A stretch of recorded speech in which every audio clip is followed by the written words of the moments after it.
Present us, O Lord, in all our doings with thy most gracious favor, and further us with thy continual help, that in all our works begun, continued, and ended in thee, we may glorify thy holy name, and finally, by thy mercy, attain everlasting life. Amen.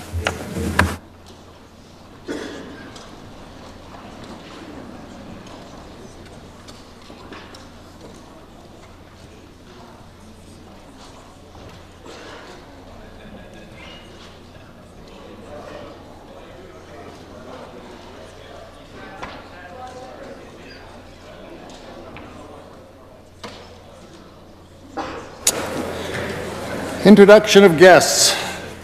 I recognize the Minister of Parks, Culture and Sport. Thanks a lot, Mr. Speaker. This morning, to you and to all the members of the Assembly, I'd like to introduce a group of people here from the Dream Brokers program. That program gives opportunities for children and youth to develop physical literacy, engage in sustained participation in sport, culture and recreation activities. In the House today is Rosalind Stonechild, a Dream Broker participant who was involved in the program at Sacred Heart School in Regina for 7 years. Rosalind had the opportunity to participate in over 10 sport, culture, and recreation activities. These opportunities helped her gain new skills, interests, and culminated in her now attending Athol Murray College at Notre Dame. She credits her hard work and support from the Dream Brokers program for this excellent achievement. Also joining us today is Alyssa Strasser, the Dream Broker that worked with Rosalind. Dream Broker connects and supports children and youth by identifying and overcoming social and economic barriers to participate in activities. Alyssa enjoys working with youth to ensure they have fun and success in all opportunities that are pursued. Cheryl McCallum, manager with SAS Sport, also joins us here today. She oversees several programs throughout the province, including Dream Brokers. There are also the other guests, and joining them are Huey Blacksue and Danita Stonechild, Rosalind's parents, Michelle McCurdy, SAS Sport Community Development Consultant, Domaine Robinson, SAS Culture Outreach Consultant, Kristen Bialowski, Saskatchewan Parks and Recreation Association Inclusion and Access Consultant. Mr. Speaker, this is a great program that works with our youth right across the province, and we thank them and welcome them this morning for all the work they do. And all members, please help me welcome them.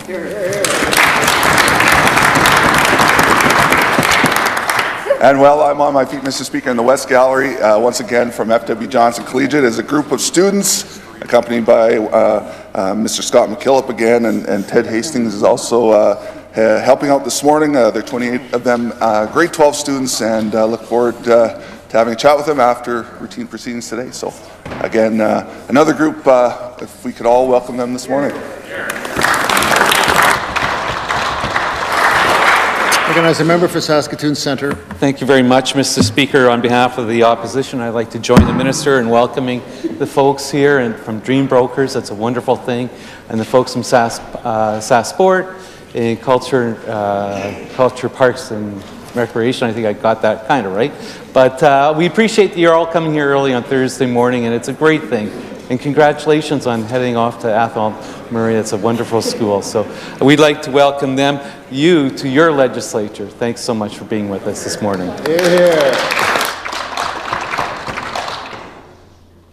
Recognize a member for Janawol Shakers. Thank you very much, Mr. Speaker, and to you and through you to all colleagues of the Assembly. I'd like to introduce 22 grade 4 students from Ecole St. Mary, along with their teacher Annette Duval.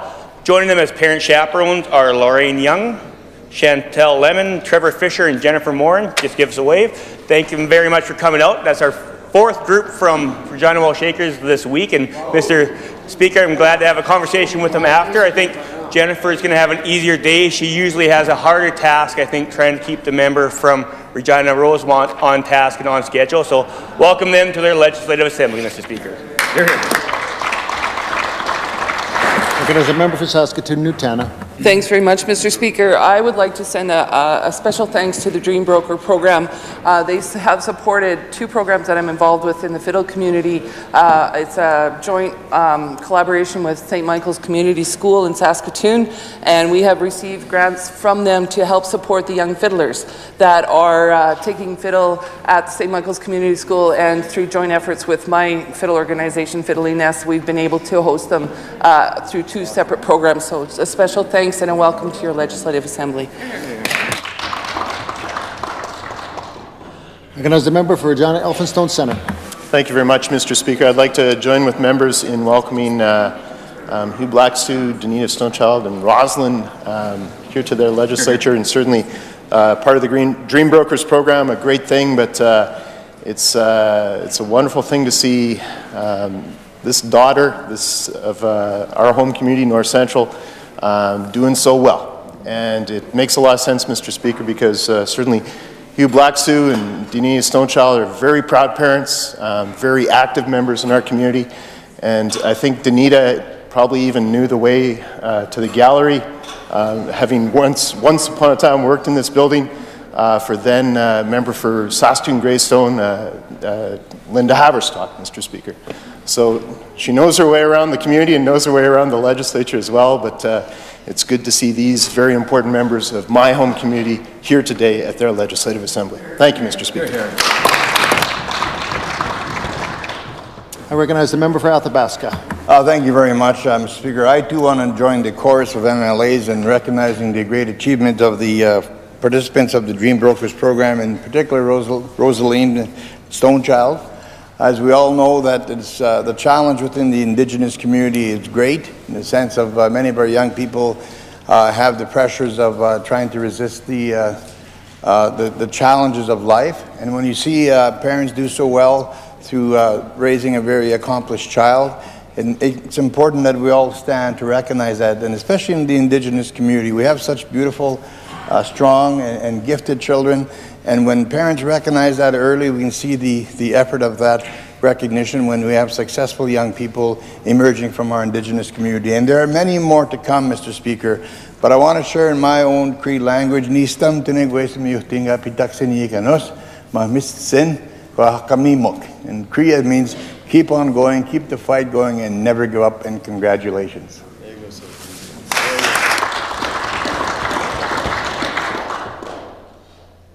Recognize the member for Regina Rosemont.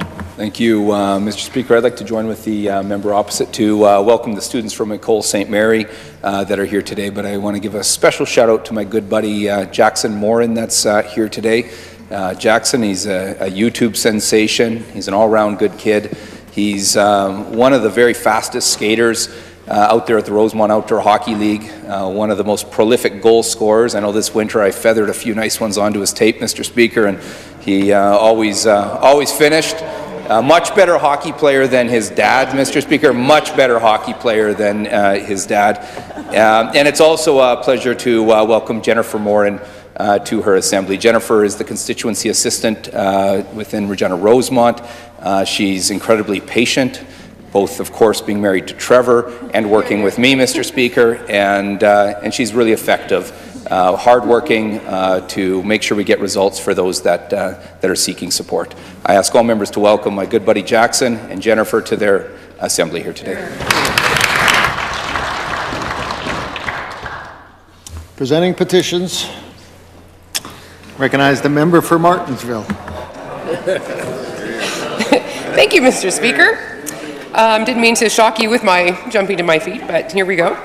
I am pleased to rise today to present a petition from citizens who are opposed to the federal government's decision to impose a carbon tax on the province of Saskatchewan. I'd like to read the prayer. We in the prayer that reads as follows, respectfully request that the Legislative Assembly of Saskatchewan take the following action: to cause the government of Saskatchewan to take the necessary steps to stop the federal government from imposing a carbon tax on the province. Mr. Speaker, this petition is signed by citizens from Saskatoon and Outlook. I do so present. Here. Recognize the member for Regina Rosemont. Thank you, Mr. Speaker. It's an honor to rise once again here today to bring attention to and petition against the Sask Party government's imposition of the PST onto the construction industry, onto construction labor in our province. Of course, this is the epitome of a job-killing tax, Mr. Speaker. It, you know, what we saw was the Sask Party saw a slowing economy. They chose to hit the brakes, Mr. Speaker. And as a result, we see projects that have been shelved all across the province, permits that are down, thousands of hardworking tradespeople that have lost employment, so many that have been forced outside of Saskatchewan in pursuit of employment, Mr. Speaker. The prayer reads as follows. We in the prayer that reads as follows respectfully request that the Legislative Assembly of Saskatchewan call on the Sask Party government to stop saddling families and businesses with the cost of their mismanagement and immediately reinstate the PST exemption on construction and stop hurting Saskatchewan businesses and families.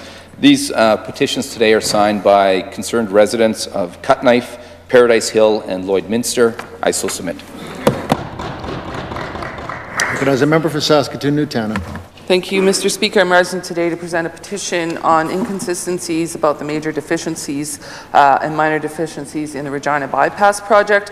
We have contradictory statements made by previous and current Minister of Highways, and so I will read the prayer. We in the prayer that reads as follows: respectfully request that the Legislative Assembly of Saskatchewan call on the Sask Party government to immediately release a full unredacted copy of records detailing all minor and major deficiencies identified in the Regina Bypass project to date.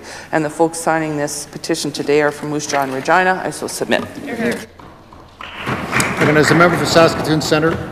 Thank you very much, Mr. Speaker. I rise today to present a petition to get big money out of Saskatchewan politics. And the undersigned residents of the province of Saskatchewan want to bring to our attention the following: that Saskatchewan's outdated Election Act allows corporations, unions, and individuals, even those living outside Saskatchewan, to make unlimited donations to our province's political parties. But we know the people of Saskatchewan deserve to live in a fair province where all voices are equal and money can't influence politics.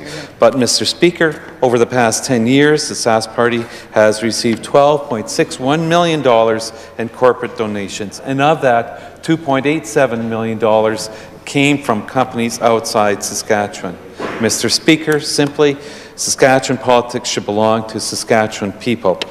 And we know that the federal government and the provinces of Alberta, Manitoba, Quebec, Nova Scotia, and British Columbia have moved to limit this influence and level the playing field by banning corporate and union donations to political parties. Mr. Speaker, I'd like to read the prayer.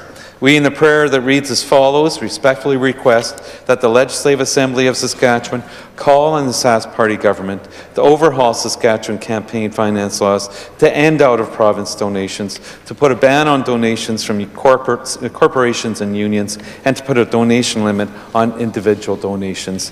And Mr. Speaker, the people signing the petition today come from the City of Moose Jaw. I do so present. Thank you. As a member for Regina Douglas Park.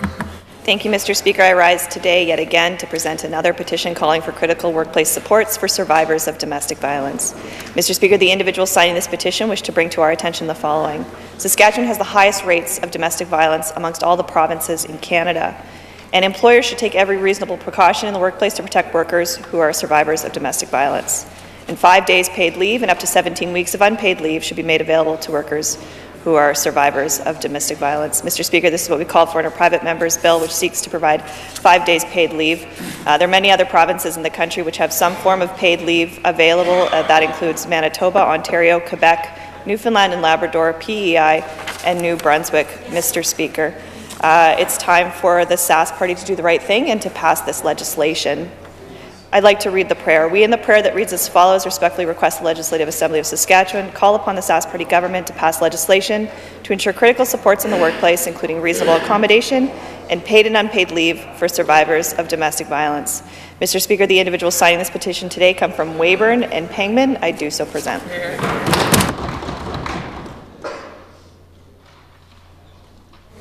Reading and receiving petitions. Statements by members. I recognize the member for Moosomin. Thank you, Mr. Speaker. I'm pleased to rise in the House today as our government has released its first climate resilience report with 25 measures that demonstrate how our province is increasing resilience to climate change. Resiliency is the ability to cope with, adapt to, and recover from stress and change, Mr. Speaker. It's the very foundation of Saskatchewan's climate change strategy. And the first report is encouraging, Mr. Speaker. We're making huge strides in our ability to safely and permanently sequester carbon in our soil. We're installing new highway culvert systems to meet new flood standards. And we're increasing wildfire fuel management to reduce the risk to northern communities, to name only a few of our positive findings. We're also learning from this report, Mr. Speaker. We will continue to reduce emissions and energy use in government buildings. Hear, hear. We will increase surveillance for mosquito and tick-borne diseases, which are indicators of a changing environmental condition. We're continuing floodplain mapping and community preparedness plans, and will continue to increase our mix of renewable energy sources as outlined in the Prairie Resilience Climate Change Strategy, Mr. Speaker. This first annual resilience report is an innovative and forward-thinking component of our approach to climate change. This will help keep residents and communities prepared and safe in the face of a changing climate. Thank you, Mr. Speaker. Recognize the member for Saskatoon Centre.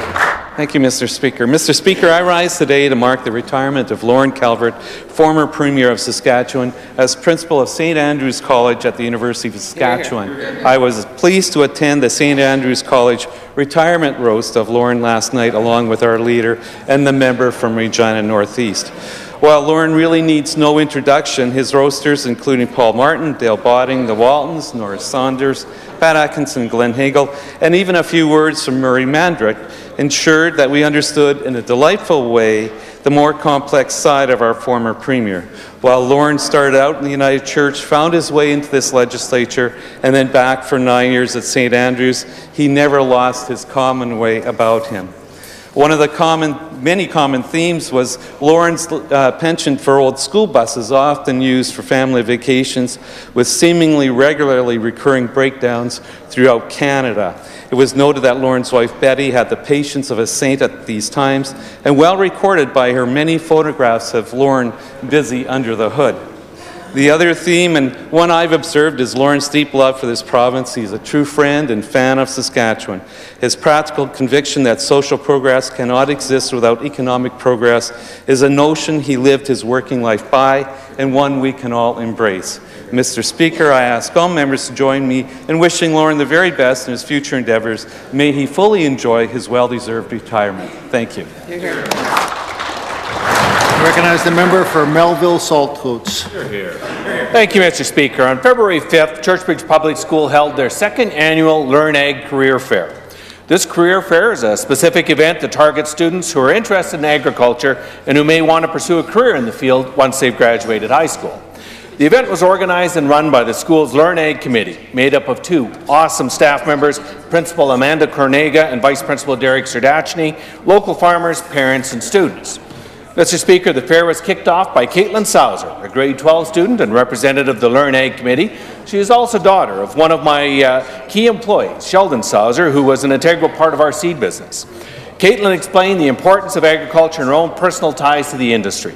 Caitlin has been accepted into the College of Agriculture Saskatoon this fall. Go Agros.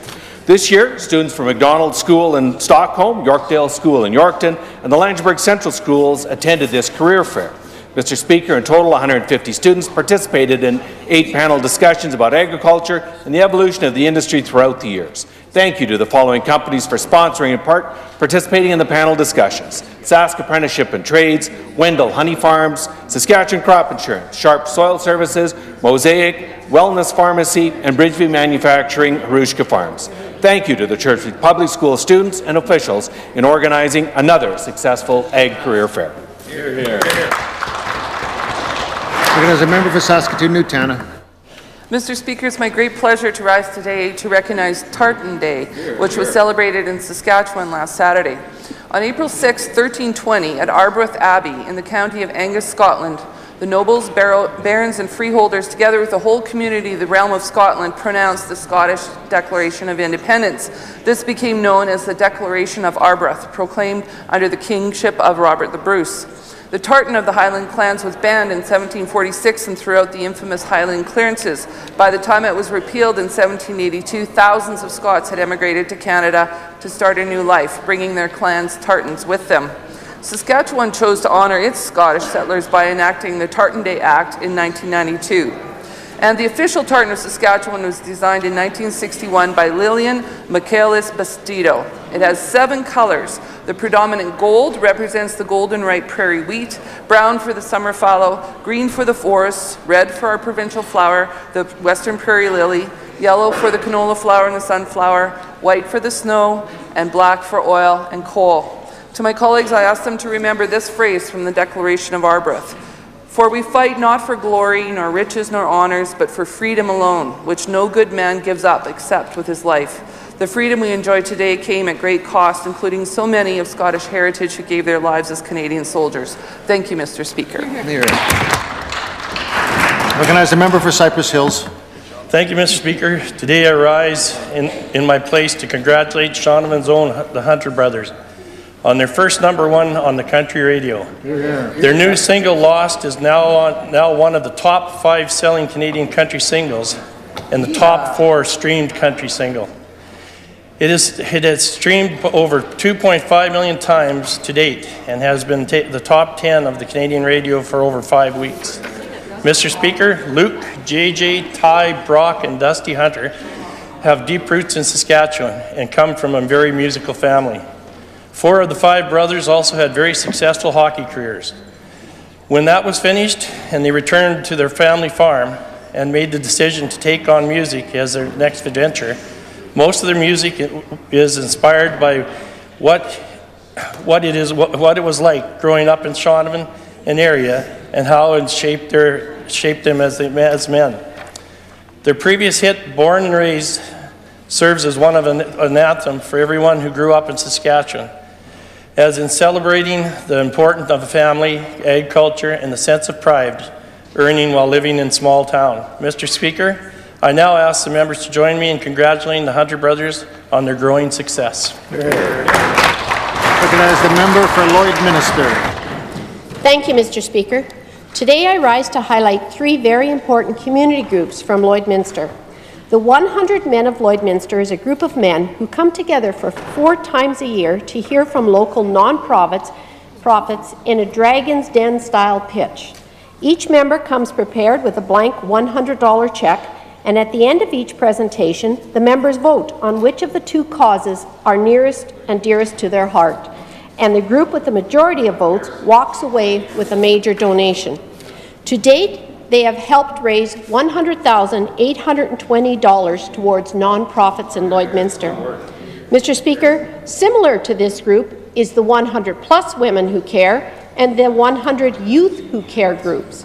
The 100 Youth Who Care group was inspired by Jordy Hoffian. He was a very compassionate young man and was compelled to give back to his community. With the help of his mom, they created the 2 fundraising groups and have made major donations towards local nonprofits in Lloydminster as well. Recipients of these donations include groups like Inclusion Lloydminster and the Sexual Assault and Information Centre. I now ask my colleagues to join me in thanking the 100 Men of Lloydminster, 100+ Women and Youth Who Care for their loving and generous fundraising efforts and events. Thank you. Agreed. I recognize the member for Swift Current. Thank you, Mr. Speaker. Swift Current's very own Jeff Chambers was named the PGA of Canada Coach of the Year for 2018. Mr. Speaker, Jeff is the head professional at the Elmwood Golf Club in Swift Current, and he was told that he was this year's Coach of the Year while in Arizona at the PGA of Canada Head Pro Championship.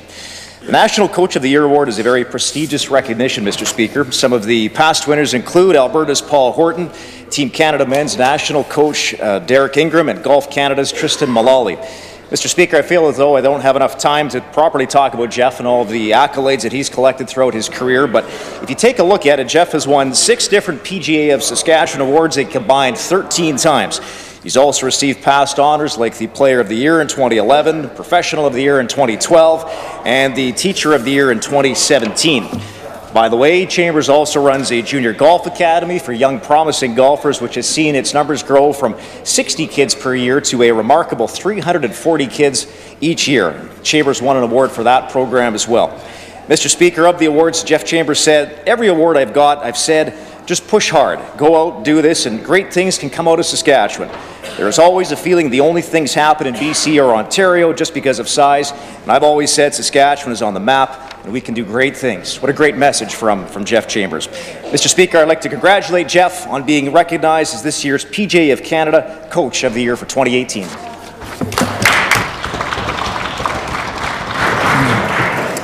Question period. I recognize the Deputy Leader of the Opposition.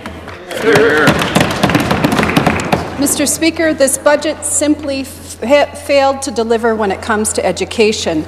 Not only did the Premier fail to fully undo the cuts to our education sector, cuts that he campaigned on fixing, we've since learned of some very concerning capacity pressures in Saskatchewan schools. There are 70 schools across our province that are at 100% capacity, and 20 of those schools are 120% or over. Teachers are not only doing more with less across the province, they're teaching in crowded classrooms and portables. The government likes to brag about growth, but they drop the ball when it comes to actually supporting those children in the classrooms. When will this Premier put his money where his mouth is and actually provide what is needed to keep pace with the growth in our growing classrooms? Hear, hear. Recognize the Minister of Education. I just kind of find it remarkable, Mr. Speaker, when the opposition stands up and asks questions about capital, Mr. Speaker. After all, when they were in government, Mr. Speaker, they closed 176 rural schools, Mr. Speaker. Since we've been in government, Mr. Speaker, a 441% increase in capital funding, Mr. Speaker. Many new schools, Mr. Speaker, and that member only has to drive down Elphinstone Street to look at the new schools that have been built right here in the city of Regina, Mr. Speaker, including a new joint-use school proposed in her constituency, Mr. Speaker. And Mr. Speaker, we know that there's some capacity issues in our school, Mr. Speaker. We have a number of schools that are over capacity, Mr. Speaker, but we deal with those in a very realistic way, Mr. Speaker, funding in the budget for more portables, Mr. Speaker, to help alleviate that, always keeping an eye on making sure that the safety and health of our students is our #1 priority, Mr. Speaker. So in this year's budget, Mr. Speaker, 12 new portables to help deal with some of the overcapacity in our schools, Mr. Speaker, and that includes in addition to 4 new portables, Mr. Speaker, at some of our joint-use schools, Mr. Speaker. We're concerned about ensuring that students have a safe place, a healthy place to learn, Mr. Speaker, and our commitment to capital speaks for itself. Hear, hear. Hear, hear. Recognize the Deputy Leader of the Opposition. Mr. Speaker, those lines and that spin are cold comfort for teachers and students who are trying to learn in overcrowded schools and classrooms. We also have teachers' associations sounding the alarm about classes with more than 40 students. It's frankly unacceptable that we expect students to be supported in classes like this. Worse yet, that we know that this government doesn't even track maximum class sizes. Provinces across this country regulate, legislate, and publicize maximum class sizes because they know that it's important. If this government insists on taking an austerity approach to education, the very least that they could do would be to track the impact on maximum class sizes. We know that the Premier's political ally in Ontario is looking to take his province backwards, and his minister has even suggested that more kids in classrooms make them more resilient, Mr. Speaker. Will the Premier commit to moving in the other direction, agree that class sizes do impact student learning, and commit to tracking class sizes today? Hear, hear. I recognize the Minister of Education. Mr. Speaker. Mr. Speaker, the average class size in this province, Mr. Speaker, is at a manageable level, certainly on par with many other jurisdictions across this country, Mr. Speaker. But we have no intention of following the lead of the Ontario government, Mr. Speaker, with the increasing class sizes. We know it's important in terms of student learning that class sizes are a reasonable size, Mr. Speaker. It's one of the reasons that we've committed to more capital, Mr. Speaker. It's one of the reasons that we're out having conversations with school divisions, Mr. Speaker, and with teachers' associations, Mr. Speaker, to make sure that we provide the right environment for kids to learn, Mr. Speaker. This is a commitment that we've made. We'll continue to have those conversations. I mentioned in this House before that we talk about innovation, Mr. Speaker. We talk about ensuring that we're providing the right supports for students in the classroom, Mr. Speaker. Our commitment to funding public education, Mr. Speaker, speaks for itself, not only with respect to operating with the largest operating budget for education in the history of the province, Mr. Speaker, but our ongoing commitment to capital. Here. As the Deputy Leader of the Opposition. Mr. Speaker, this budget not only failed to undo this government's cuts to education and threatened to defund Cornwall Alternative School, we've also learned that it fully eliminated vital family literacy supports designed to, and I quote from the government's own news release, focus on the literacy needs of Indigenous and Métis people, newcomers, people with intellectual and physical challenges, young and single parents, youth, low-income families, and rural communities. Does the minister think that the need to support literacy among these groups no longer exists, or does he agree that eliminating supports Like these, to put $500,000 back into the government coffers was a terrible mistake. Hear, hear.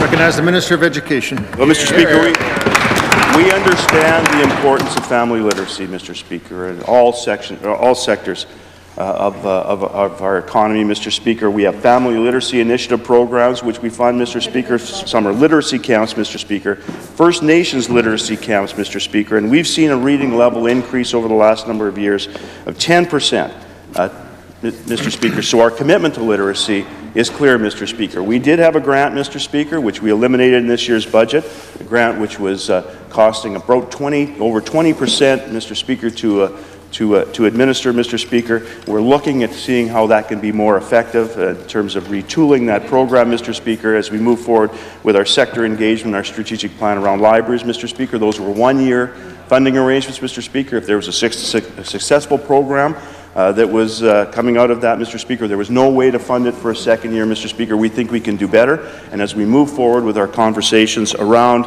our library engagements, Mr. Speaker, we will. As the Deputy Leader of the Opposition. Mr. Speaker, we know that it was a one-year funding arrangement, but you know what else is a one-year funding arrangement? The budget. And that minister in that front bench made a choice not to move forward with family literacy programs that support some of the most vulnerable kids in this province. It's shameful, Mr. Speaker, and it's short-sighted. Some examples of the programs that will no longer receive support as a result of these cuts in their budget. The Treaty 4 Education Alliances program focused on intergenerational learning. A family literacy program for K-3 students at the Cree School in Saskatoon. The newcomer Family Literacy Networks program in Moose Jaw. The Papikasis First Nations Traditional Mental Health and Wellness Family Literacy Project. These are just some of the 14 programs that won't have access to government support come June.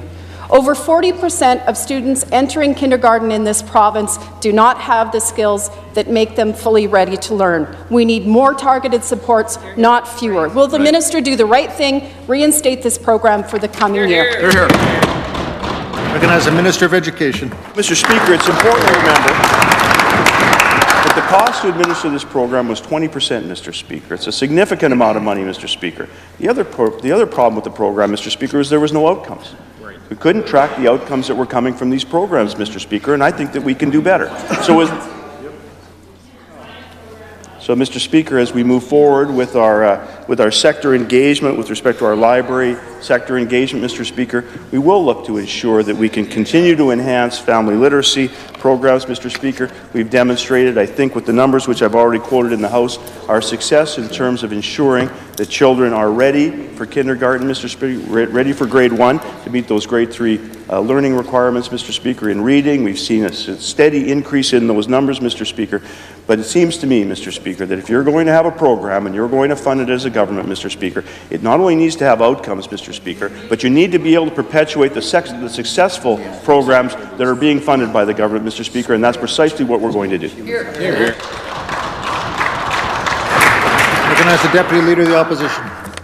Mr. Speaker, University of Saskatchewan students are set to pay an extra 3.4% in tuition fees next year. This comes on the back of a 4.8% hike last year. Saskatchewan students already pay the highest tuition in Western Canada, well above rates in Alberta, Manitoba, and British Columbia, and the third highest in Canada. This government's cuts and flat operating grants have left universities with few options outside of digging deeper into students' pockets to make ends meet.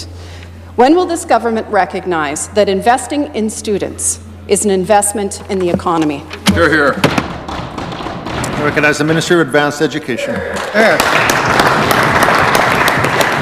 Well, thank you very much, Mr. Speaker, and I thank the member opposite for the question.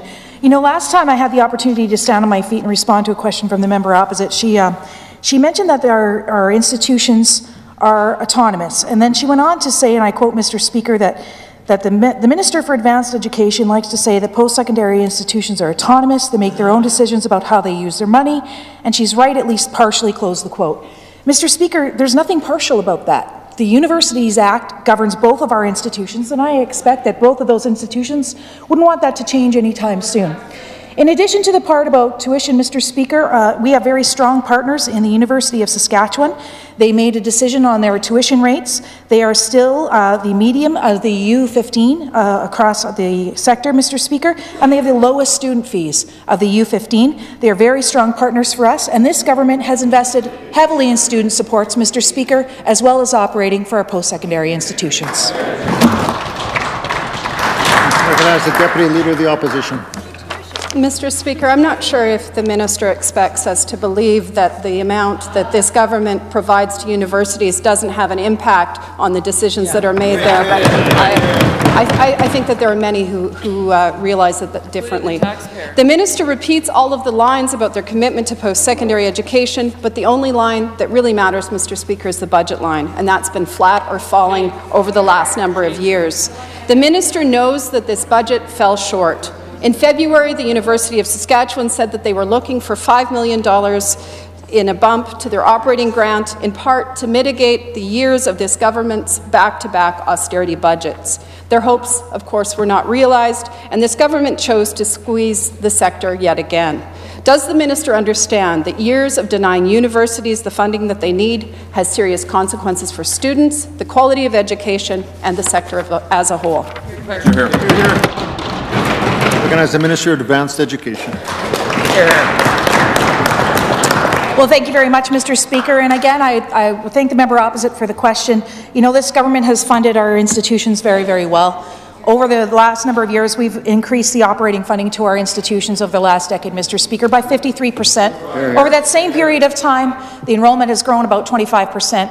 And the CPI, the Consumer Price Index, has grown about by 22%, Mr. Speaker. And I would also say this, Mr. Speaker, that this government has been very, very focused on making sure that students have a job at the end of their degree, Mr. Speaker, something which I know the member from Meadow Lake will be only too happy to speak about once again.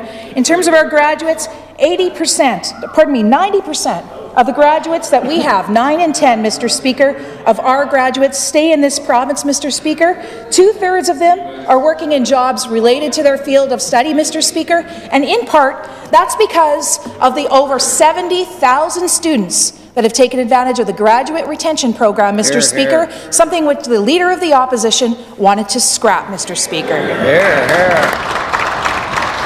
Recognize the Deputy Leader of the Opposition.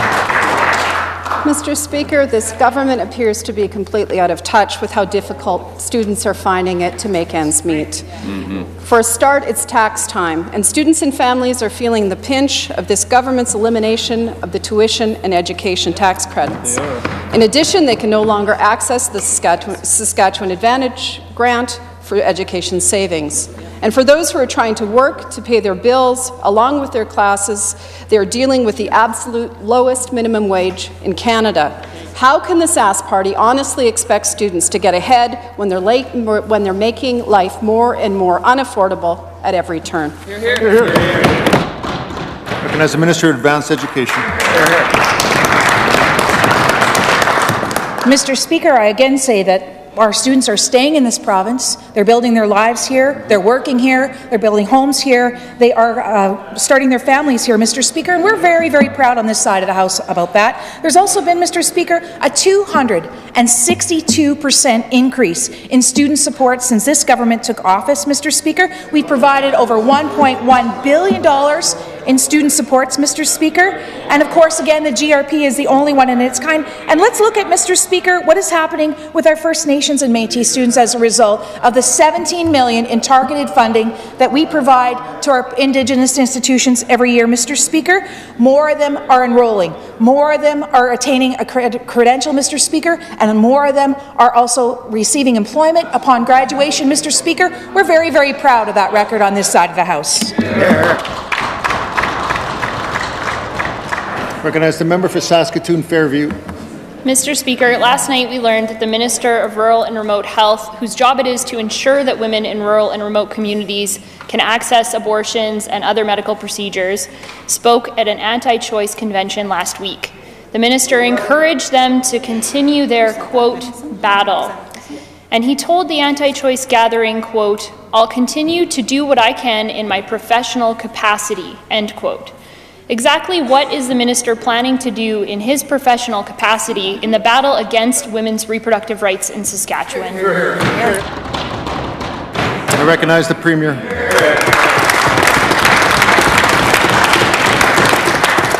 Mr. Speaker, there is a balance for all of us in this House, Mr. Speaker, when it comes to matters of conscience, Mr. Speaker. We all have personal beliefs, Mr. Speaker, in this House, and I would put forward in communities across the province of Saskatchewan, Mr. Speaker. Mr. Speaker, there are services that are provided by this province. They're provided in this country, Mr. Speaker. It is the law of the land, Mr. Speaker. There is a policy that this government has, Mr. Speaker, and it is the understanding that MLAs, ministers on this side of the House, Mr. Speaker, support the policy that the government has. Recognize the member for Saskatoon Fairview. Mr. Speaker, the Premier's lines are a lot different than what was reported to have been said in the minister's speech. The vast majority of leadership candidates on this side of the House, including the Premier, courted the votes of anti-choice groups in the Sask Party leadership race. The anti-choice political action group celebrated the Premier's win last year. Since then, we've seen this government's slow-walking expansion of access, including access to Mifegymiso. We know it's not about the money, the savings are clear. With so many members of the Sask Party cabinet connected to and supported by the anti-choice movement, can the Premier update the House? How do these conversations go when they come up around the cabinet table? What role do these anti-choice views play in the decision-making of this government? Hear, hear. Recognize the Minister of Health. Thank you, Mr. Speaker. Mr. Speaker, members, I would assume on both sides of the House, have a diverse array of opinions, Mr. Speaker. We welcome that. The fact of the matter, the Minister of Rural and Remote Health has been on record for many years as supporting pro-life. But, Mr. Speaker, the fact of the matter, Mr. Speaker, though, is abortion is legal in this country. It's the law of the land. The position of this government is very clear. We support that, Mr. Speaker.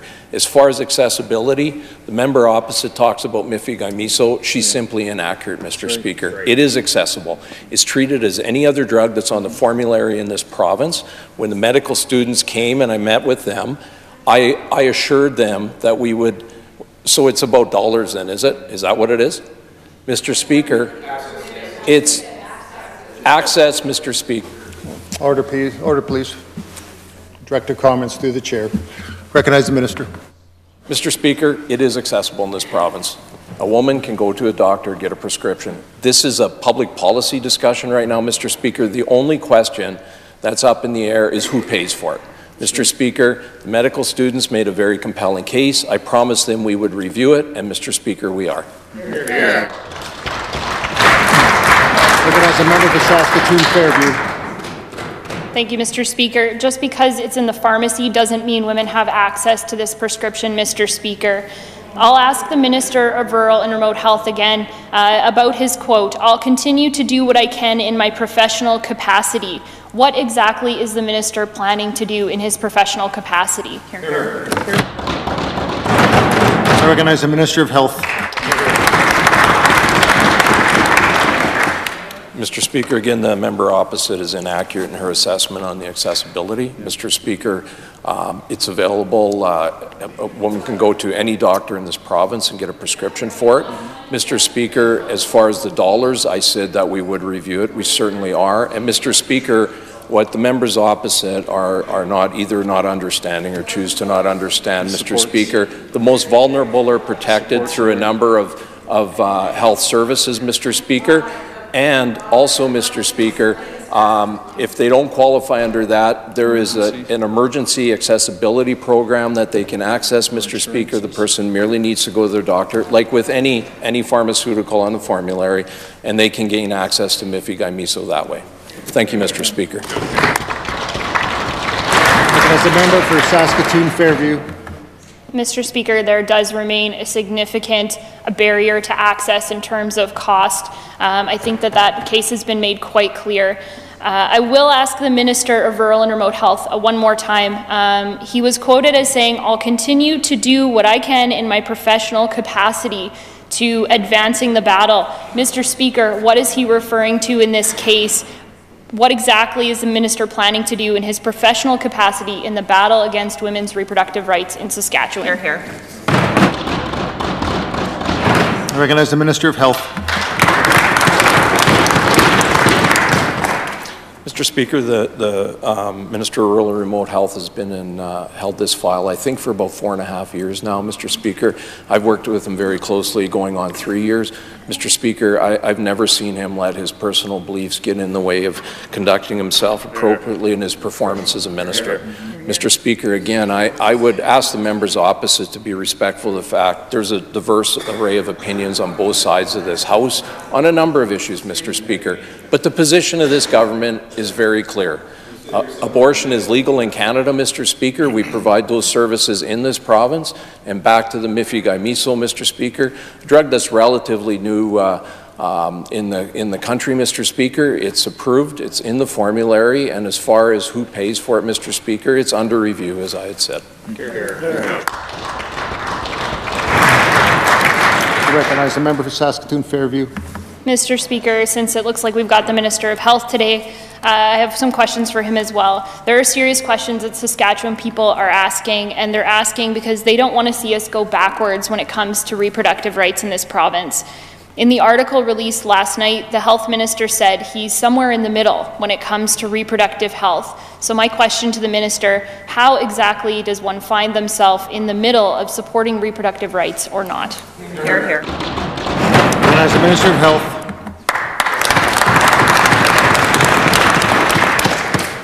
Mr. Speaker, the reporter asked me the question. I gave him an honest answer. That's how I do feel. I am supportive of reproductive rights in this province, Mr. Speaker. And the fact of the matter is this is a moot point. This has been settled a long time ago by a Supreme Court of Canada decision, Mr. Speaker. The position of this government is that we will uphold the law of this country. Mr. Speaker, those services are legal. They are provided in this country. I will repeat, Mr. Speaker, for about the 5th time, I believe. The only issue that's left to be determined right now is there was a request for a review to look at whether mifegammiso would be provided universal coverage so that tax dollars would pay the entire cost of it, Mr. Speaker. There's a number of things to consider in making that decision. We've asked the ministry officials to do a review, Mr. Speaker. When that review's done, we will make an informed decision. Hear, hear. As a member for Saskatoon Fairview. Thank you, Mr. Speaker. If he's supportive of reproductive rights, why did he say that he's somewhere in the middle in an article just yesterday? Please clarify for the people of this province. Hear, hear. Recognize the Minister of Health. Mr. Speaker, I'm not sure how much more clear I can make it. Mr. Speaker, Supreme Court of Canada ruled on reproductive rights a long time ago. This government's position is clear. We support that. We respect the law of the land. We provide those services. And Mr. Speaker, I support that position. Absolutely I do. Mr. Speaker, again, I would repeat when it comes to the issue of the pharmaceutical, Mr. Speaker, mifegammiso, it went on the formulary, I believe it would be about 1.5 years or so ago after Health Canada approved it. Mr. Speaker, the medical students made a compelling case. There's pros and cons to any drug that we consider providing universal coverage for, Mr. Speaker. Very simply, like in the case of the HIV medication that we approved a little over 1 year ago for universal coverage, others that we haven't, Mr. Speaker. It's a question of, do we want valuable tax dollars paying for a particular pharmaceutical, in which case often that lets private drug companies not make that payment anymore, Mr. Speaker. There is access. Members opposite are saying access. There is also access through a number of other programs, including an emergency assistance program. Hear, hear. As a member of Saskatoon Fairview. Thank you, Mr. Speaker. If the government's position is clear, then I'll ask the Minister of Rural and Remote Health to clarify what his position is in terms of what he sees his professional capacity as doing as the minister here. We have a quote, "I'll continue to do what I can in my professional capacity." I'll ask him once again, what exactly is he planning to do in his professional capacity as minister? Hear, hear. I recognize the Premier. Mr. Speaker, all of us on this side of the House will be following the policy of this government and the law of the nation of Canada. Mr. Speaker, what we are discussing here, Mr. Speaker, is the balance of personal beliefs, Mr. Speaker, in our caucus, Mr. Speaker, and in fairness, in the members opposite caucus as well, and balancing that with our professional duty, Mr. Speaker, to represent all of the people as MLAs in our constituencies, Mr. Speaker, our professional duty as ministers of the Crown, Mr. Speaker, to represent all of the people relative to our file, Mr. Speaker. Mr. Speaker, in the case of both of these ministers and other ministers in this cabinet, Mr. Speaker, I would ask the people to reflect on their service, Mr. Speaker, to reflect on their professional service of representing all of the diverse opinions we have, not only in our caucus or in this House, Mr. Speaker, but in our communities in this province and across the nation, Mr. Speaker. These ministers have done very well in ensuring in their professional capacity as ministers, Mr. Speaker, that they continue to represent the people of this province, Mr. Speaker, and we will continue to support the policy of this government and the laws of the nation of Canada. Ministerial statements, introduction of bills, presenting reports by standing and special committees.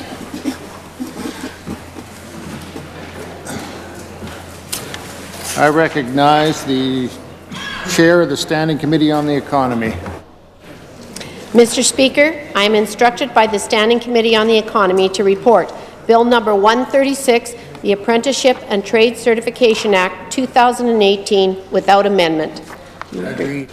When shall this bill be considered in Committee of the Whole on Bills? I recognize the Minister. Thank you, Mr. Speaker. I request leave to waive consideration in Committee of the Whole on this bill and that the bill be now read the third time. The Minister has requested leave to waive consideration Committee of the Whole on Bill number 136 and that the bill be now read a third time. Is leave granted? The Minister may proceed to move third reading. I recognize the Minister. I move that the bill be now read the third time and passed under its title. It has been moved by the Minister that Bill number 136 be now read the third time and passed under its title. Is the Assembly ready for the question? Is it the pleasure of the Assembly to adopt the motion? Carried. Third reading of this bill.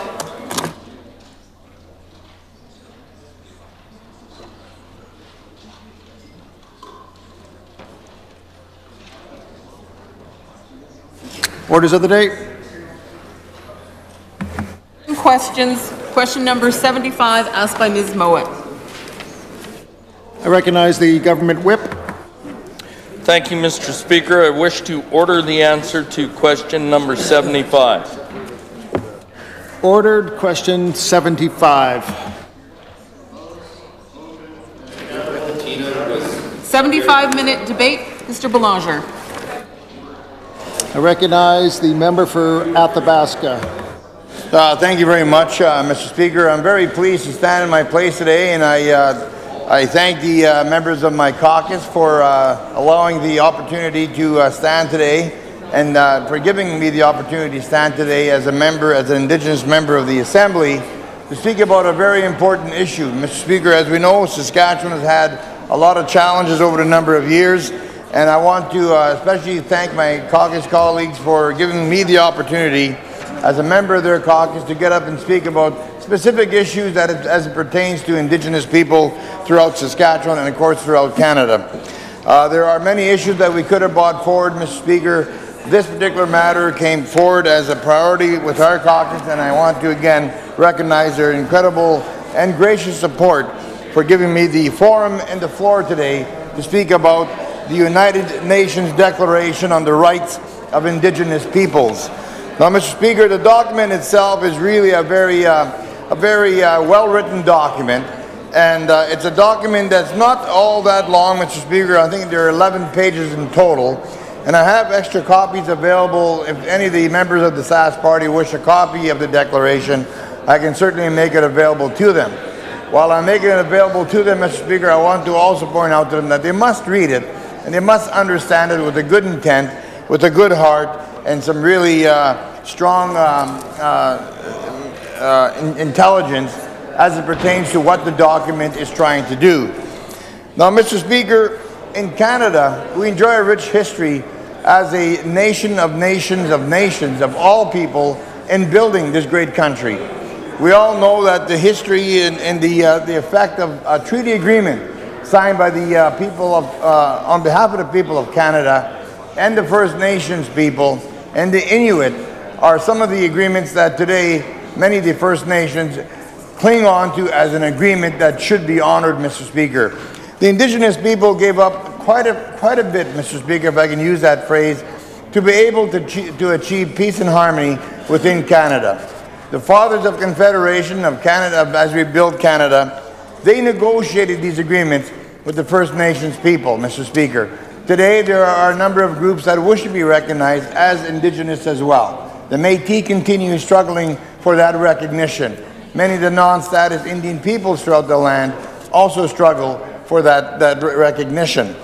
Now, Mr. Speaker, as the Fathers of Confederation wish to call them that, when they began sitting down and negotiating with many of the First Nations and tribes throughout Canada, they sat and they had some very, very long discussions.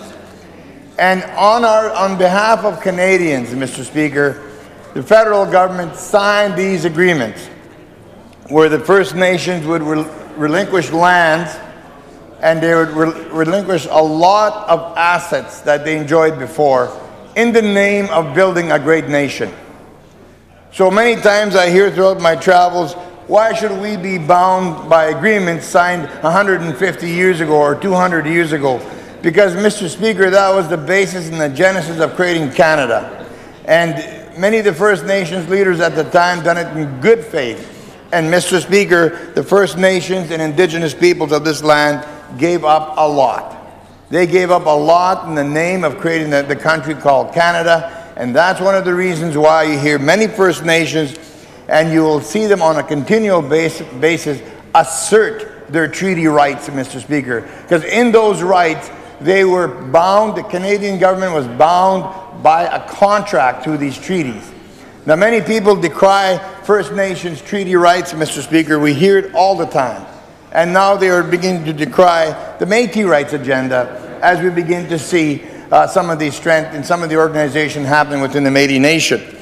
Now, Mr. Speaker, we should not decry those rights, Mr. Speaker, because the nation formed agreements on those rights. They formed a partnership with the Indigenous people based on those rights, Mr. Speaker, based on an agreement called a treaty. Now, when we have a treaty with Russia or with any other threatening countries in the name of peace, we respect those treaties. Well, the same goes for our domestic treaties, Mr. Speaker. As we make treaty with the First Nations, and we hope one of these days with the Métis people, Mr. Speaker, that is important to respect those treaties. And that's the important point I would make at this day. That in order for us to respect the importance of treaty rights when it comes to the First Nations people, and hopefully one of these days the Métis, we have to understand the context of how we got here to this day. And Mr. Speaker, I hear throughout my travels, many people, again, I will reiterate the point that they would say, you know, why would we be bound to those agreements that were signed 150 or 200 years ago? And Mr. Speaker, we also know that many people out there complain. They complain about the tax-free status of many First Nations people, and they shouldn't, Mr. Speaker.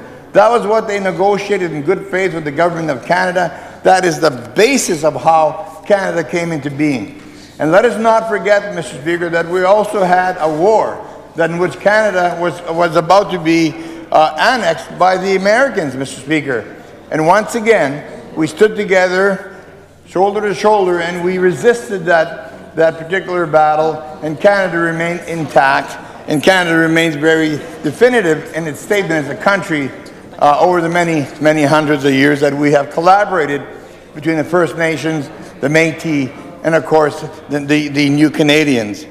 And when you hear people talk about trying to get rid of the treaty rights, Mr. Speaker, get rid of these treaty agreements, well, I can tell you that many First Nations people would say, if that's the case, if we had to change what we gave up to what we enjoy today, then perhaps we should look at what they would like to have happen, and that's to start all over, start a brand new series of negotiations. And that's exactly what is really what the UN Declaration speaks about, Mr. Speaker. It recognized the fact that many Indigenous people gave up so much to become part of Canada.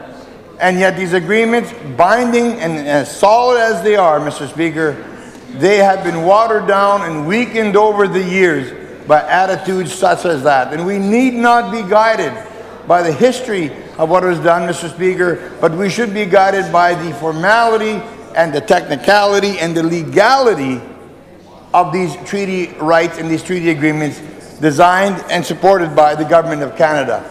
On behalf of Canadians, all new Canadians that received land grants and became the basis of their 5th or 6th or 7th generation farm, Mr. Speaker, the Government of Canada signed these treaty agreements on your behalf so you can enjoy land ownership today with the blessing of many First Nations leaders of the past, Mr. Speaker. And that's the whole notion of how the Canadian government negotiated these treaties. So now we fast forward to 2019. There are many of the opinion, well, the First Nations don't pay tax, we should get rid of that agreement. Well, it was negotiated in solid good faith many years ago so that the resources and opportunity for land ownership is available for many people in Saskatchewan to enjoy. Our First Nations forefathers saw that opportunity to share the land, Mr. Speaker, and they shared the land.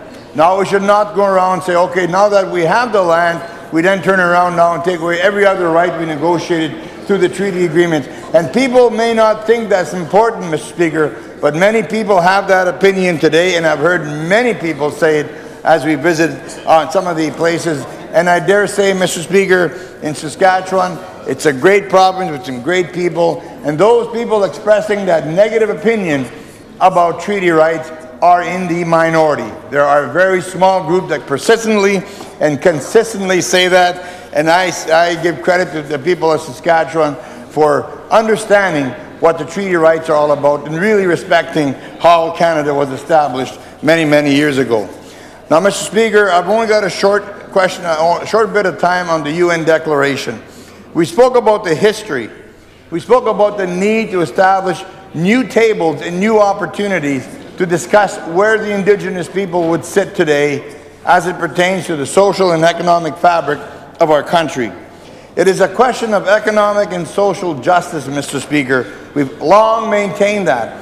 We've also tried to explain to the people of Saskatchewan, as you look at the UN Declaration on Indigenous Rights, Mr. Speaker, that from the economic perspective, this is a $90 billion opportunity to embrace the Indigenous people's right to enjoy life, the freedom of choice in terms of education, the access to affordability when it comes to housing and health care. These are basic human needs, Mr. Speaker, that they've negotiated and that we've seen watered down over time.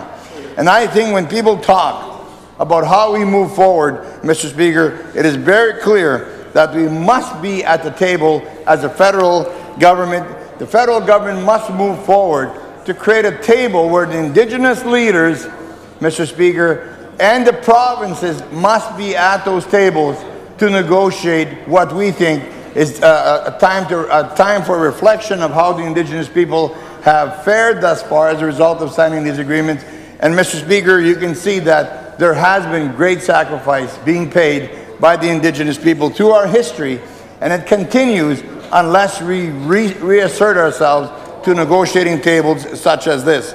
So as the UN has a Declaration of Indigenous Rights, Mr. Speaker, I would challenge the members opposite to read the document as I have, to try and understand the document from a humanity perspective and from a fairness perspective, Mr. Speaker, not so much from a legal perspective nor a political perspective. It is important that we point out that the provinces have to be at the table, Mr. Speaker, with the Indigenous leaders and the federal government, and once and for all, that we embrace the rights of the Indigenous people and the duty that we have as a province to engage them in a new deal, in a new round of discussion and talks on how we can strengthen our Indigenous communities right across this great country. And, Mr. Speaker, Saskatchewan can be part of that process. I would dare say that the caucus on this end of the Assembly, the NDP caucus are in support of those tables and are in support of us really working closely with the Indigenous communities to make sure that they enjoy their rightful place, that they have the right, as many people say, in the pursuit of liberty, good health, good future for their children, and of course, to be secure, Mr. Speaker. The document itself has a lot of really solid language, Mr. Speaker. It talks about everything from the rights to education. It talks about the rights to enjoying a safe community. It talks about the rights of the disabled community, the rights of the elderly. These are some of the things that are basic human rights. So we needn't get mixed up in the whole notion that the context, that some people have a negative context towards treaty rights, but then they soften when we talk about human rights. Well, Mr. Speaker, these are one of the same. These are treaty negotiations that resulted in one thing, and that is to treat all humans with a sense of dignity, pride, and allow them to become self-reliant people. And on this side of the House, Mr. Speaker, the greatest gift that our caucus can afford the Indigenous people is a total sense of, in my own words, Mr. Speaker, a total sense of independence. That they need not come to the government for anything anymore in the future because we have given them what they negotiated in the treaty, a right to flourish, a right to be successful. And again, I'll quote my current mayor, Mr. Speaker. In northern Saskatchewan, we see some of the challenges in the Indigenous community because we live there. And Mr. Speaker, our mayor made a really fine statement one day when he said, this is not an issue of us surviving. We have to turn the corner to begin to thrive, not just to survive. And that is where the fundamental point, Mr. Speaker, that when we sit here and talk about the UN Declaration on Indigenous Rights, we have seen failure after failure, yet we see court after court impose rulings around duty to consult, duty to accommodate, and Mr. Speaker, nobody respects that process. And that's why it's important that we begin to talk about the UN Declaration, because nobody respects the rule of law when it comes to Indigenous people, and that has got to stop. Everywhere we go, Mr. Speaker, we see resources hauled out of our land, and yet we see the resulting challenge socioeconomically as we struggle with youth suicide, as we struggle with high unemployment, as we struggle with barely accessing our land. And Mr. Speaker, this has been continuing on for a number of years and continues in 2019. So enough is enough. Let us get real on some of these processes, and this is why, Mr. Speaker, I think we have to have a serious discussion and begin to set those tables of negotiation. Read the document. It's a great document. It's a great start to forging a peaceful, respectful, intelligent process. It starts a process to make sure we respect our agreements with Indigenous people. So therefore, I move that this Assembly supports the UN Declaration on the Rights of Indigenous People. And Mr. Speaker, I so present.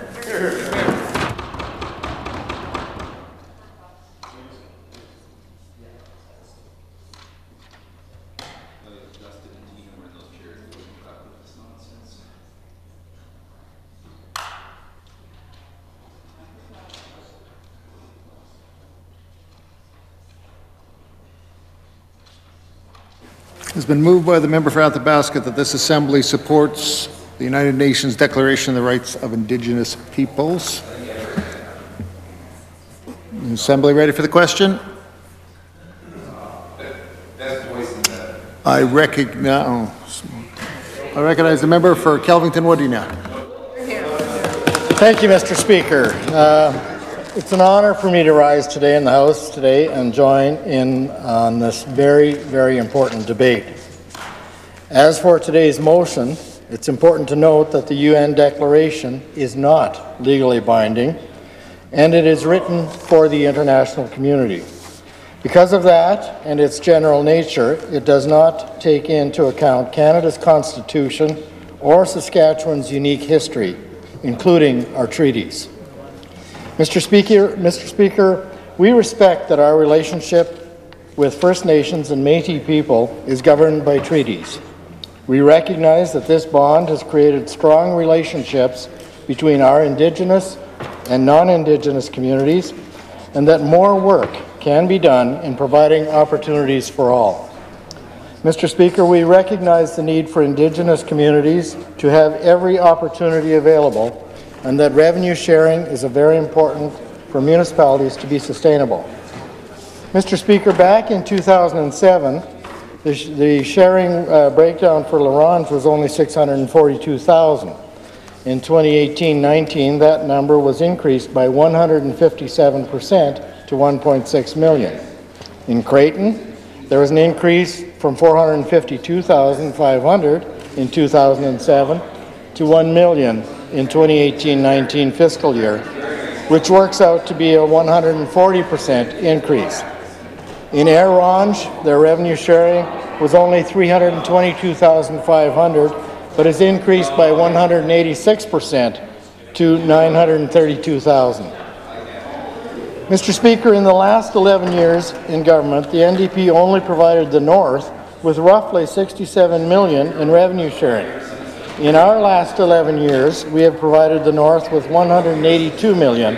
This is a 172% increase. Mr. Speaker, we firmly believe in providing great opportunity for all of our students across Saskatchewan who are interested in career training.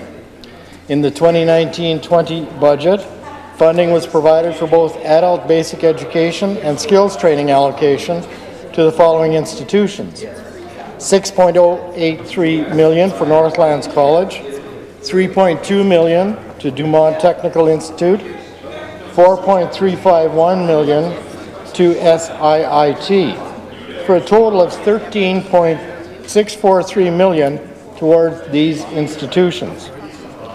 In 2018, Indigenous employment accounted for 31% of Saskatchewan's forestry sector, which is by far the highest proportion in any province, and we are proud of their contributions.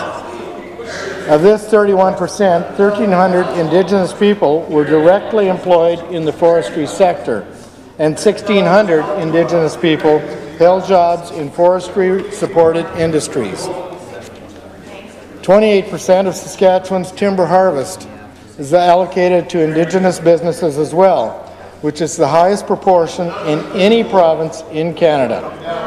Saskatchewan has the largest 100% owned and operated First Nations sawmill in Canada, North Sask Forest Products, and uses dozens of Indigenous contractors for road construction, timber harvesting, trucking, and reforestation activities. Mr. Speaker, another sector that is important to this side of the House is the oil and gas sector. Oil and gas industry employed 2,000 Indigenous people in Saskatchewan in 2018, which accounted for 9% share of employment. We can proudly state that our mining sector in northern Saskatchewan is one of the largest employers of Indigenous peoples in Canada. That accounts for 2,866 employees, of which 41% are Indigenous. Mining and mill operators in the north have also established benefit agreements within their northern communities, providing an opportunity for industry and communities to strengthen their long-standing relationships and shaping them into mutually beneficial partnerships. Mr. Speaker, the safety and security of our northern communities and communities all across the province, for that matter, is a serious concern for this government. In the 2019 budget, our government announced investment of $57.3 million to our northern highways. This includes upgrades to Highway 135 south of Pelican Narrows, and completing an upgrade to Highway 155 north of Green Lake. Since 2008, we have invested over $568 million in northern infrastructure. Mr. Speaker, we also have made efforts in expanding cell and internet service in the north. In March 2019, SaskTel announced the completion of upgrades to 25 Indigenous and northern communities, upgrading internet service that is now 2 times faster than the previous service. This speed and connection will help areas like local businesses and schools thrive. Mr. Speaker, SaskTel's wireless network extends to 99% of the population. This includes over 800 cellular sites and covers more of the province than any other wireless carrier. These investments improve the connection and safety for so many communities. Thanks to the efforts of SaskTel, SaskPower, and Cameco, in 2016, a 3-year project was completed to rebuild the backhaul network in northeastern Saskatchewan. The completion of this project significantly increased the bandwidth availability throughout the region, bringing better high-speed internet access to households and small businesses in northern Saskatchewan. Mr. Speaker, our government recognizes the work that the United Nations has done for our world. But this declaration is very general and is written for an international community. Our Constitution and the needs of the people in our province need to be considered first. Our government does take pride in the opportunities that have been created for the First Nations and Métis populations, but what is more important is the steps we are taking to build strong relationships and grow the province as a whole. We understand that there is more work to be done in terms of employment. In 2018, there were 10,400 more First Nations and Métis employed in Saskatchewan than during the NDP's last year in office. This reflects a 28.6% increase in jobs since 2007. Also, under the NDP, they oversaw one of the highest Indigenous unemployment rates in our province's history. 19.4% of Aboriginal people and 29% of First Nations peoples were unemployed in March 2006. Again, Mr. Speaker, we understand that there is more work to do and that our numbers can improve.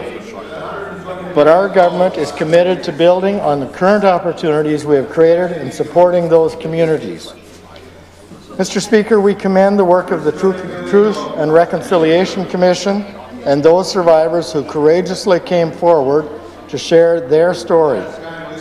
Our government's plan for growth, along with several inter-ministry strategies, align with many of the TRC's call to action, focusing on securing a better quality of life for all Saskatchewan people. 26 of 34 of the recommendations directed at the provinces are already being supported by a number of initiatives across various ministries. And we are also working on 5 actions that are not directed at the provinces. We will continue to build on past successes like teaching First Nations and Métis histories in school, being leaders in treaty education, as well as continuing our work with a joint task force to improve education and employment outcomes for First Nations people. Mr. Speaker, in response to declarations made by the United Nations, various governments have either adopted their declarations, implemented principles, or have created their own legislation. We will continue to work on our relations with our First Nations and Indigenous neighbours, but we must have their best interest and consider all of their consultation on the matter. In closing, Mr. Speaker, we must understand that the United Nations Declaration on the Rights of Indigenous Peoples is non-binding. It is general and meant for a global community. We must work with our First Nations and Métis partners to continue strengthening our relationships and understand that the Declaration does not take into account our Canadian Constitution and Saskatchewan's unique history, especially with the treaties. Thank you. I recognize the member from Nutana. Thank you very much, Mr. Deputy Speaker. It's my pleasure to rise into the Assembly and speak to this motion today. It's an important motion, and I think when it comes to United Nations declarations, they're declarations that are guides for all nations to consider how they implement their laws, how they pass laws, and certainly how they recognize the self-determination of Indigenous peoples. In particular, this particular declaration, the United Nations Declaration on the Rights of Indigenous Peoples, is very clear in terms of recognizing Indigenous people's rights in a number of areas, and certainly in health and education, but in law, Mr. Speaker, in terms of self-determination. And this is work that in a colonial setting, in a settler government kind of setting, it's a very, very difficult piece of work, Mr. Speaker, and it's one that will provide challenges as we go forward in strengthening the relationships with the First Nations and Indigenous people here in Canada. As you know, Mr. Speaker, the Truth and Reconciliation Commission was published a few years ago in 2015, and we all know there are calls to action in that document, and it's struck me as I was reviewing this how much the UN Declaration of the Rights of Indigenous Peoples is woven into the calls to action for the Truth and Reconciliation Commission. Of the 94 calls to action, 15 of them specifically mention the UN Declaration on the Rights of Indigenous Peoples, and as I went through those, Mr. Speaker, I noted that 5 of them are actually ones that are within the purview of this provincial government. And the member opposite who spoke just now said they have made efforts on many of these calls to action. I would like them to table a report of those efforts that have been made so that we can see exactly what this government is doing and what they think they're doing in relation to the calls to action. So certainly would like to see that member table that information and share with the Assembly, share with the people of Saskatchewan their views on how they're meeting these calls to action. I haven't seen that, Mr. Speaker, and I don't think I've seen a demonstration of those many calls to action that he's alleging that the government is looking at. So it'd be helpful to have that information. Before I get into those calls to action, Mr. Speaker, I want to acknowledge that I come from a settler family. I am a settler here in this territory. As you know, Mr. Speaker, before it was called Saskatchewan, it was occupied by First Nations people, and our relationship and my presence in this province is entirely dependent on the treaty relationship that was established. And my colleague from the north articulated very well what the First Nations were looking at when they decided to cede their territory and what they bargained for in the treaty relationship. And I think looking back in the last 125 years, this was the 1870s, it was a tough bargain for those chiefs, for their people. The buffalo were disappearing, they were starving, and they knew that they needed to get some support for their people so that they could continue to survive. Unfortunately, Mr. Speaker, that struggle continues today when we look at poverty rates for First Nations children, when we look at the rates that they are put in care, the rates that they are in conflict with the criminal justice system. So I don't think our efforts have been much to cheer about, Mr. Speaker, but I am ever thankful for the treaty relationship because of what it afforded my grandfather when he came to start his life here in Saskatchewan. And of course, you know, I can go back to the 1600s, Mr. Speaker, when my mother's ancestors, I'm 14th generation on that side, and they had treaties of peace and friendship. The French settlers from France had strong relationships with the First Nations peoples and indeed depended on them for their survival. When my father's family came from, my grandmother's family came from England, they settled in Nova Scotia where there were the Mi'kmaq people. And again, the stories of survival and the dependence on First Nations help was incredibly important. And again, part of the reason why I'm able to be here standing on my feet today. Of course, my dad's Irish-Scottish family, the same story when they came to Nova Scotia. So there's so much that I have to be thankful for the treaty relationship, and I was fortunate in my professional career before entering politics to have worked on the 1992 Treaty Land Entitlement Settlement Agreement that was signed here in Saskatchewan, and that was a hard-fought battle. We were behind as the settler government over 100 years in terms of our obligations for the treaty, for giving the First Nations the land that they were actually promised back at the signing of the treaty. And the First Nations people are patient, but I do have to give credit to Chief Roland Crow, who stood up to Premier Romano, and basically it came down to the 11th hour, Mr. Speaker, here in this building, and former Premier Romano tells a great story of how Roland Crow basically laid it down for him and was not going to back down, and the Premier recognized that, and that's the signing of the 1992 Framework Agreement. And I was really fortunate to be able to work in that area and to actually be part of the team that added over another 1 million acres of land to official reserve status in the 90s and the 2000s, Mr. Speaker. There are 4 calls to action I want to just mention today in the Truth and Reconciliation Commission that I believe this government has a direct ability to influence or to actually create, Mr. Speaker. The first one is call to action 24. We call upon medical and nursing schools in Canada to require all students to take a course dealing with Aboriginal health issues, including the history and legacy of residential schools, the United Nations Declaration on the Rights of Indigenous Peoples, treaties, and Aboriginal rights. And it goes on. Mr. Speaker, the same for the lawyers in this province. Call number 27, calling on the Federation of Law Societies of Canada to ensure lawyers receive appropriate training, and that's not one directly related to the provincial government. But the next one is number 42. We call upon the federal, provincial, and territorial governments to commit to the recognition and implementation of Aboriginal justice systems in a manner consistent with the treaty and Aboriginal rights of Aboriginal peoples, the Constitution Act 1982, and the United Nations Declaration on the Rights of Indigenous Peoples. And Mr. Speaker, those clauses in that declaration are very, very lofty indeed, and I think we have a long ways to go to get to them.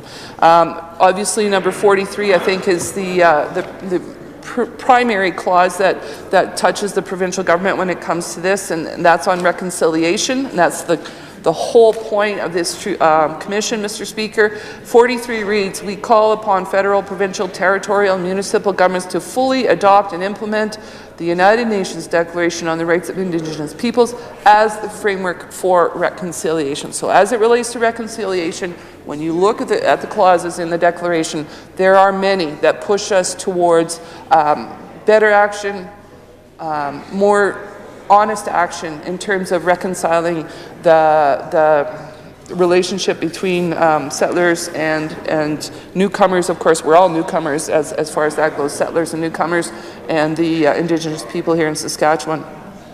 Call number 44, we call upon the Government of Canada to develop a national action plan, strategies, and other concrete measures. So this is for the federal government, but again, this is where I believe this government could be proactive and ensuring that the federal government is developing that action plan.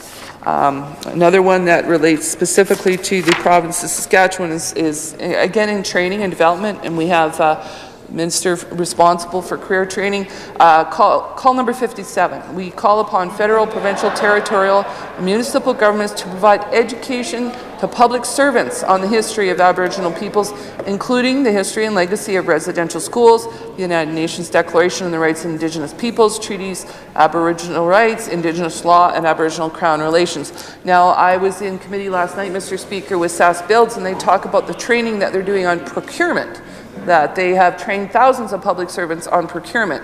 My question is, Mr. Speaker, have these public servants received the training that's called upon in the Truth and Reconciliation Commission under call number 47? And I think that's an important question that perhaps one of the next speakers will be able to answer. There's a number of calls for museums and archives, and although it's focused on the federal government, I think there's room for the provincial government to act there. And the final one that specifically relates to the UNDRIP declaration is number 86, calling upon journalism programs and media schools to require education for all students on the history of Aboriginal peoples, including the history and legacy of residential schools and the United Nations Declaration on the Rights of Indigenous Peoples. Mr. Speaker, it's a lofty, lofty declaration and much to aspire to, and I think any time we can take steps as a province to make an incremental change that will pull us closer to those goals, I think is something definitely worth considering, and for that I will support the motion that's on the floor today. I recognize the member from Saskatoon Eastview. Thank you, Mr. Speaker. It is an honor to stand today and enter into this debate. A debate that is an incredibly timely and very important topic. The United Nations Declaration of the Rights of Indigenous People is an important document in the international community.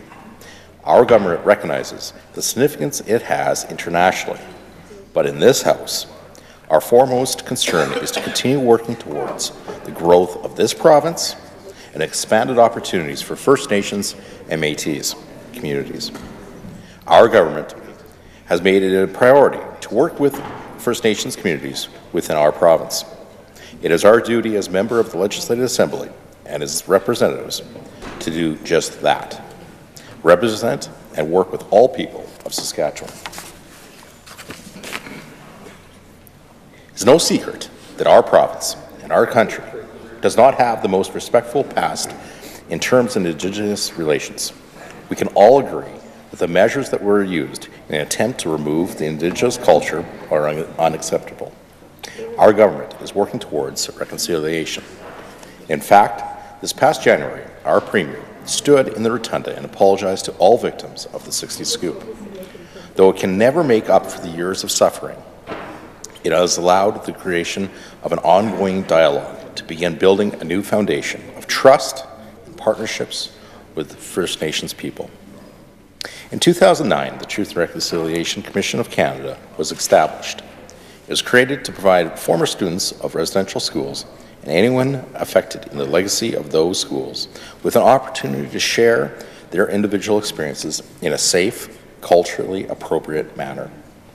Mr. Speaker, it took 6 years of gatherings and hearings were held across the country with residential school survivors to ensure the TRC report was thoroughly conducted. And this government took the recommendations very seriously and incorporated them into the Saskatchewan Plan for Growth. The Saskatchewan Plan for Growth incorporates several strategies that focus on sustaining growth and opportunities for Saskatchewan people through multiple initiatives targeted to improve education, employment outcomes, as well as those engaged in First Nations and Métis people in economic development. In the Plan for Growth, it focuses on securing a better quality of life for all Saskatchewan people by specific areas like focus on improved K-12 to post-secondary education for First Nation and Métis people. Well, Mr. Speaker, let's talk about what this government has done to improve education results for First Nations and Métis people. Since 2007, direct investments in First Nations post-secondary education institutes and programs across the province have increased by 71%, from $26 million under the NDP to $45 million under the Saskatchewan Party. And because of this, Saskatchewan has nearly 16,300 Indigenous students enrolled in post-secondary institutes in 2018. Perhaps, Mr. Speaker, the most promising statistic, though, is the employment rate of Indigenous graduates. At 85% of graduates are employed within their field they studied. That percentage is actually higher than the employment rate for non-Indigenous graduates. Also in this year's budget, $24.1 million was allocated to adult basic education, with $5.2 million going towards on-reserve programming. That is over 21% of the overall adult basic education funding. Mr. Speaker, our government is invested in Indigenous education is a priority. Is there more to do? Absolutely. Let me be clear that we are not claiming to be perfect, but we are working hard to ensure all citizens of this province are given the absolute best opportunities possible. Opportunities like employment, Mr. Speaker. In 2018, Indigenous people accounted for over 31% of Saskatchewan's forestry sector employment, and 28% of the Saskatchewan's timber harvest was allocated to Indigenous businesses last year alone. Those are good, sustainable jobs that matter and help the people of Saskatchewan. Mr. Speaker, mining is one of the province's largest industries. It was our government that launched an incentive that aims to increase the amount of mineral exploration in Saskatchewan. This program specifically targets exploration in the Creighton-Dene Beach area. This incentive program can not only uncover new potential revenue for the provincial coffers, but it can also provide valuable employment for northern residents. In fact, Mr. Speaker, the mining sector in Saskatchewan is one of the largest employers of Indigenous people in Canada. In fact, the mining and the oil and gas sectors in Saskatchewan employ 2,000 hardworking Indigenous people in 2018. Mr. Speaker, our government is fully supportive of giving each and every citizen of this province the respect and opportunities they need to succeed.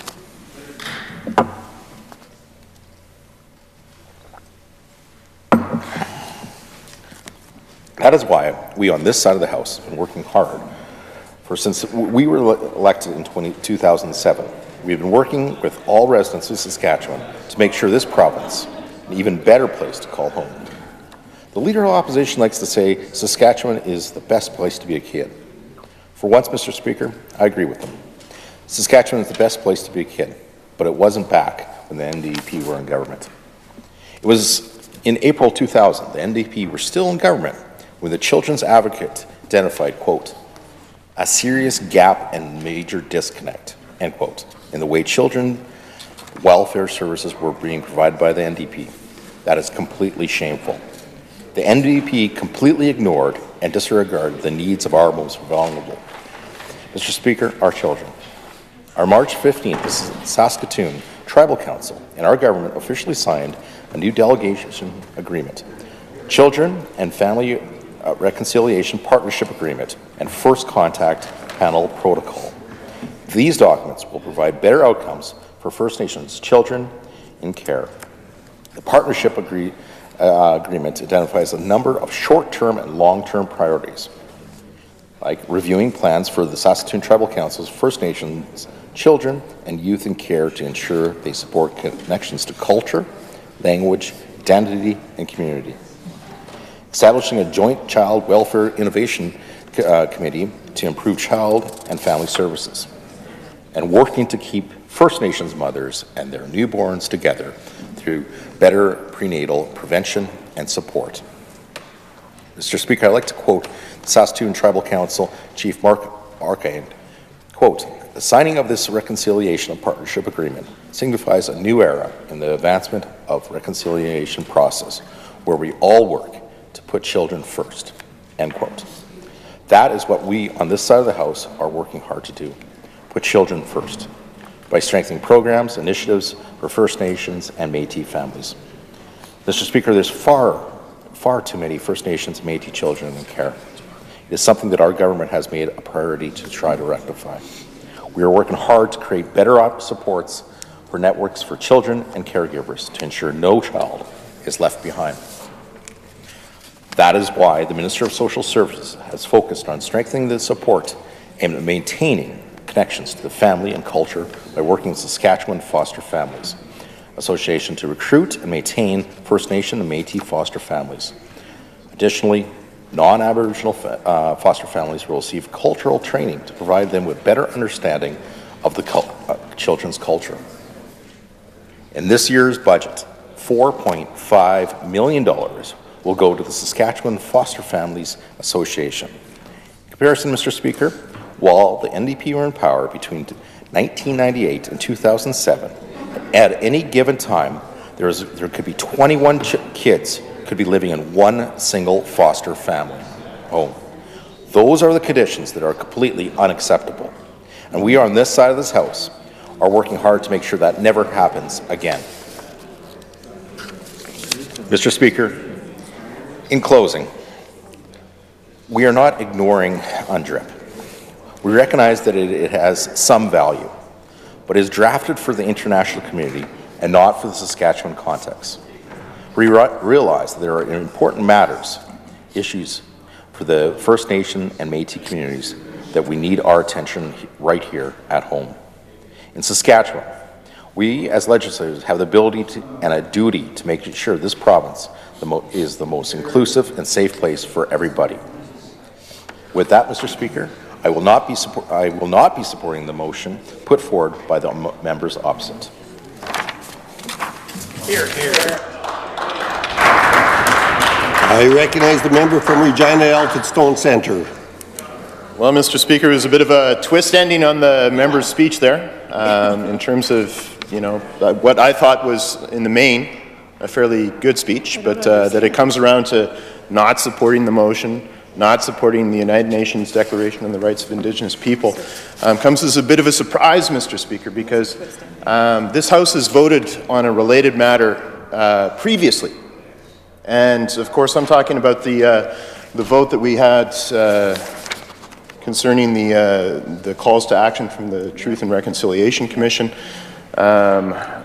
wherein the House voted unanimously on November 24th, 2016, to implement all the TRC recommendations related to the provincial government. And of course, Mr. Speaker, recommendation number 43 from the calls to action states, we call upon federal, provincial, territorial, and municipal governments to fully adopt and implement the United Nations Declaration on the Rights of Indigenous Peoples as the framework for reconciliation.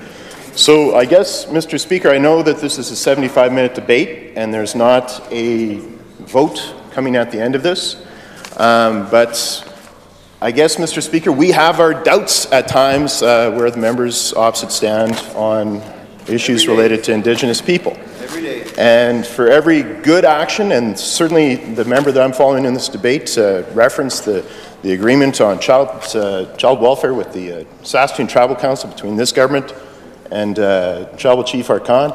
You know, we think that's a great thing, Mr. Speaker. We want to see more of it. But in terms of the sort of, you know, I don't know, how would you characterize this? You know, double speak or, you know, Both sides of the mouth. Both sides of the mouth. Mr. Speaker, I don't want to get too far down that road, of course, Mr. Deputy Speaker. But in terms of trying to keep track of the positions of members opposite when it comes to the importance and the undertakings that are made to Indigenous people, Mr. Speaker, I'd again offer for folks the fact that we have voted to, again, endorse the calls to action from the Truth and Reconciliation Commission, and in particular, recommendation number 43, where, again, we call upon federal, provincial, territorial, and municipal governments to fully adopt and implement the United Nations Declaration on the Rights of Indigenous Peoples as the framework for reconciliation. So I don't know if the member wants to clarify what he was saying at the end of his remarks, or if the member from Kelvington, Wandina, wants to clarify where he was heading with, you know, very gingerly setting out the call as international and non-binding, and all of that is true, Mr. Speaker.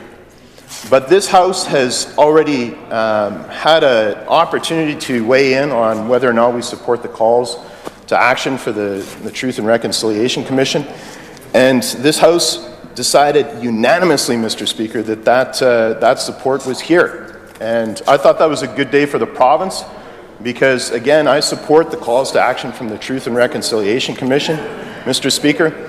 I think they've pointed us in the direction that we need to go in this province if we're to succeed in realizing the initial vision of the treaties, Mr. Speaker. And I say that standing here on Treaty 4 territory. It'll be 145 years this fall, Mr. Speaker, the anniversary of that signing in September at Fort Capel. I know, Mr. Deputy Speaker, you'll likely be there in attendance at various of the celebrations, as you often are. And again, it's important to know that do we mean our vote, do we stand by our vote as an assembly? And again, we voted unanimously, Mr. Speaker, in favor of the calls to action for the Truth and Reconciliation Commission, but we see some backsliding on that, which I guess is part of the point of why we're here today. We should be using these things as a roadmap to make progress, Mr. Speaker, instead of, you know, trying to figure out, does the government really support it or does it not? Right. Mr. Speaker. Like, enough with the head scratching. Let's get on with making the progress. Let's put that table together, bring the folks around the table, and make that progress, Mr. Speaker, because it is literally a matter of life and death for too many in this province, Mr. Speaker, whether we get that right or not. So, Mr. Speaker, in terms of employment, in terms of economy, in terms of education, in terms of health care, in terms of child welfare, you know, surely we can know our mind and stand by the fact that what was decided as unanimously supported in this chamber is in fact the case. So, Mr. Speaker, again, it's discouraging to hear the demur that goes on or the changing of minds in terms of whether or not this is actually something that we support in this House, and that we spend time with that as opposed to actually making progress on the file, Mr. Speaker. Because, again, here we are in Treaty 4 territory 145 years ago. They smoked pipe, they joined together in the sight of Creator, Mr. Speaker, to try and plot that new way forward, to make those treaties, Mr. Speaker. And those treaties did not envision a time when Indigenous people would live in poverty in their own land in numbers that are unacceptable, Mr. Speaker. They did not envision unemployment, particularly on reserve and in our inner cities, Mr. Speaker, that is unacceptable, Mr. Speaker. They did not envision health status that is far below what it should be, Mr. Speaker. They did not envision the measure of inequality that is far too often evident all around us these days, Mr. Speaker. That's right.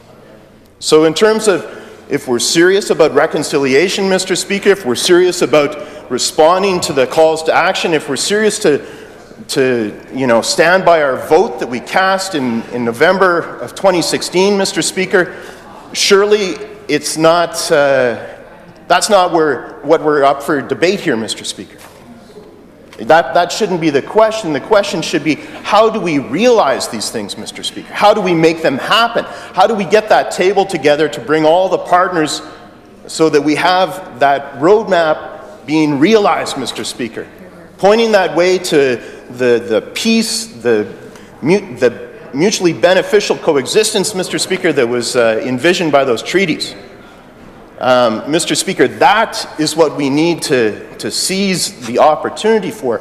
And for far too long, that has eluded us as a province, Mr. Speaker, which is, it's beyond frustrating, Mr. Speaker. Like, how many wake-up calls do we need? There's a Cree expression, Mr. Speaker. It's "wanaska." It's wake up. We got to wake up in this province, Mr. Speaker.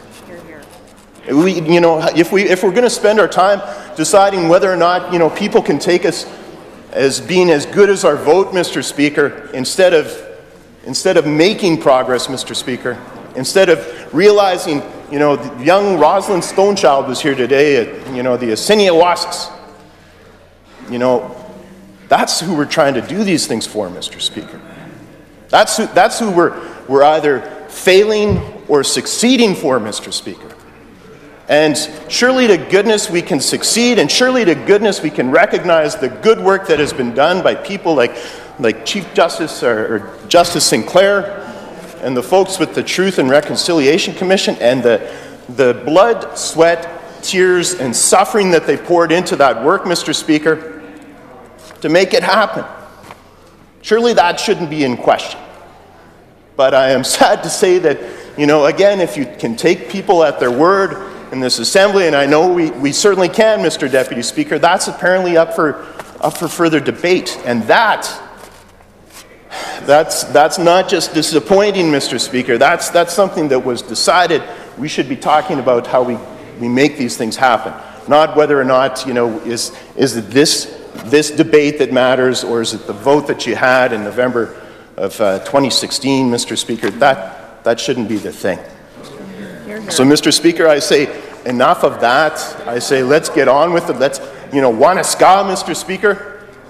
Let's make that progress, because it's not just us in this assembly that are at stake, Mr. Speaker, or who's going to have to listen to what speech, Mr. Speaker. There are lives in the balance. There are lives in the balance, Mr. Speaker. So let's take up that roadmap. Let's finally realize that journey together to that better place, Mr. Speaker. Go sit. Hear, hear. I recognize the member from Saskatchewan Rivers. Thank you, Mr. Deputy Speaker. Good morning. I'm pleased to rise in the House today to have the opportunity to speak to this motion. And I think it's important to talk about some of the things we've had the opportunity to do in partnership with Indigenous people in Saskatchewan. I believe we've had a strong record, a very strong record of supporting and working with the First Nation and Métis people of our great province, Saskatchewan, and one that I'm quite proud of. Our government has been investing in First Nation and Métis organizations as well as Northern supports. Specifically, The 2019-20 budget commits approximately $211 million for First Nation and Métis organizations. Mr. Speaker, this is such an important investment to support the wonderful work of Saskatchewan's First Nations and Métis organizations. Our government invests and supports First Nations and Northern initiatives throughout many of our ministries. One of the ways that our government has been investing in our Indigenous peoples is through post-secondary education.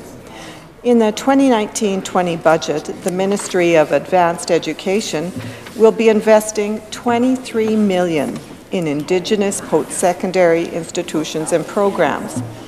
Since 2007-08, direct investment in Indigenous post-secondary education institutions and programs across Saskatchewan has increased by 71%. In 2019-20, Northlands College received over $6 million. Dumont Technical Institute received $3.2 million, and Saskatchewan Indian Institute Technology received $4.351 million. So, Mr. Speaker, there has been an increase of Indigenous students enrolling at Saskatchewan's post-secondary institutions across the province. In fact, in 2018-19, there were nearly 16,300 students enrolled, which is a 34% increase since 07-08. And I'm also happy to report that in a recent Maclean's article that ranked universities across Canada, the University of Regina ranked second among comprehensive institutions for promoting Indigenous visibility. And the University of Saskatchewan was ranked #1. Not only are more Indigenous students enrolling in post-secondary institutions and feeling more welcome in their programs, but more are receiving credentials. When we combine our province's 2 universities and Sask Polytechnique, there has been a 35% increase of credentials awarded.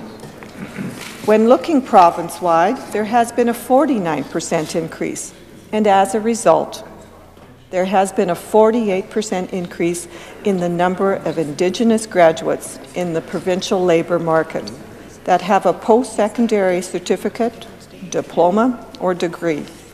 And that means that there's been an increase of over 10,000 Indigenous students receiving a credential and entering the labour market since 2007, Mr. Deputy Speaker.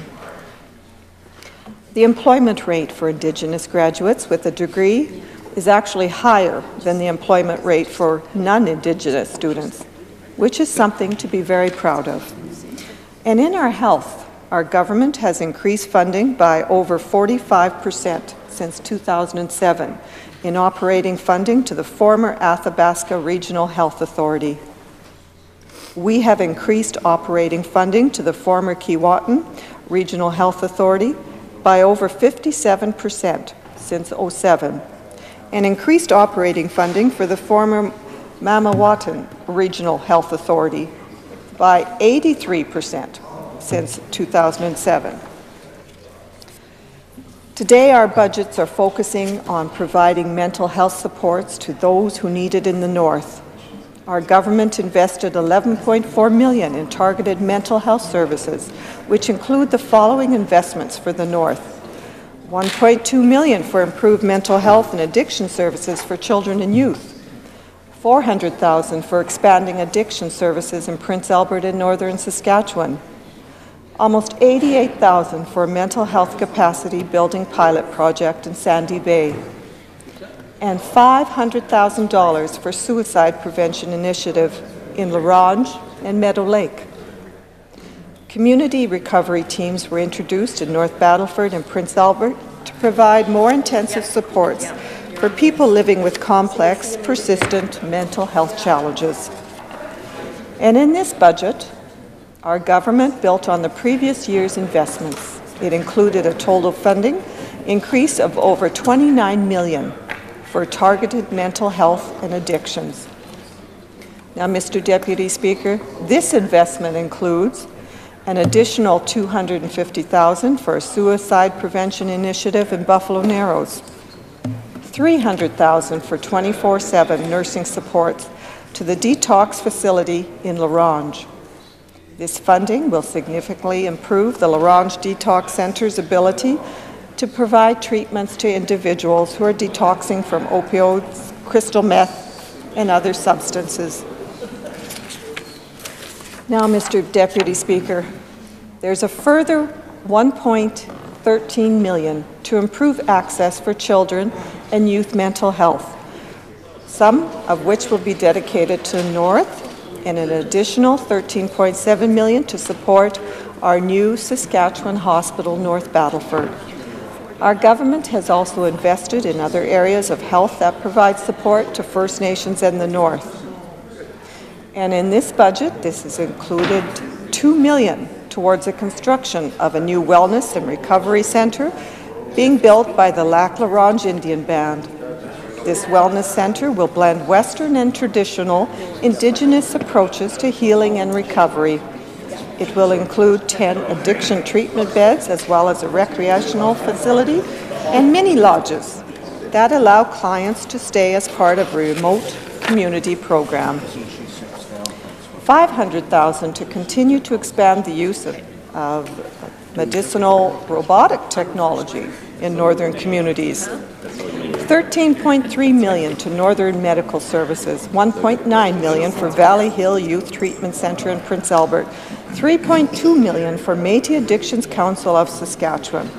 Our government is providing funding for a number of initiatives in northern Saskatchewan, including $12 million to begin construction of a new long-term care facility in Meadow Lake, with capacity increased from 55 to 72 beds.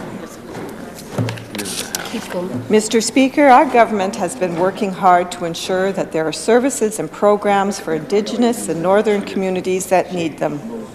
We're also working alongside First Nation communities to ensure the right investments are being made. It was recently announced on March 15th that the Government of Saskatchewan and the Saskatchewan Tribal Council officially signed agreements to work towards meaningful improvements in the lives of children, youth, and families. And the next step will be to implement a first contact panel protocol, which will bring social services and Saskatoon Tribal Council representatives together with families involved with child and family services when developing a case plan for children. Our government has so many programs and initiatives to strengthen services to support First Nation and Métis families. I could go on and on, Mr. Speaker.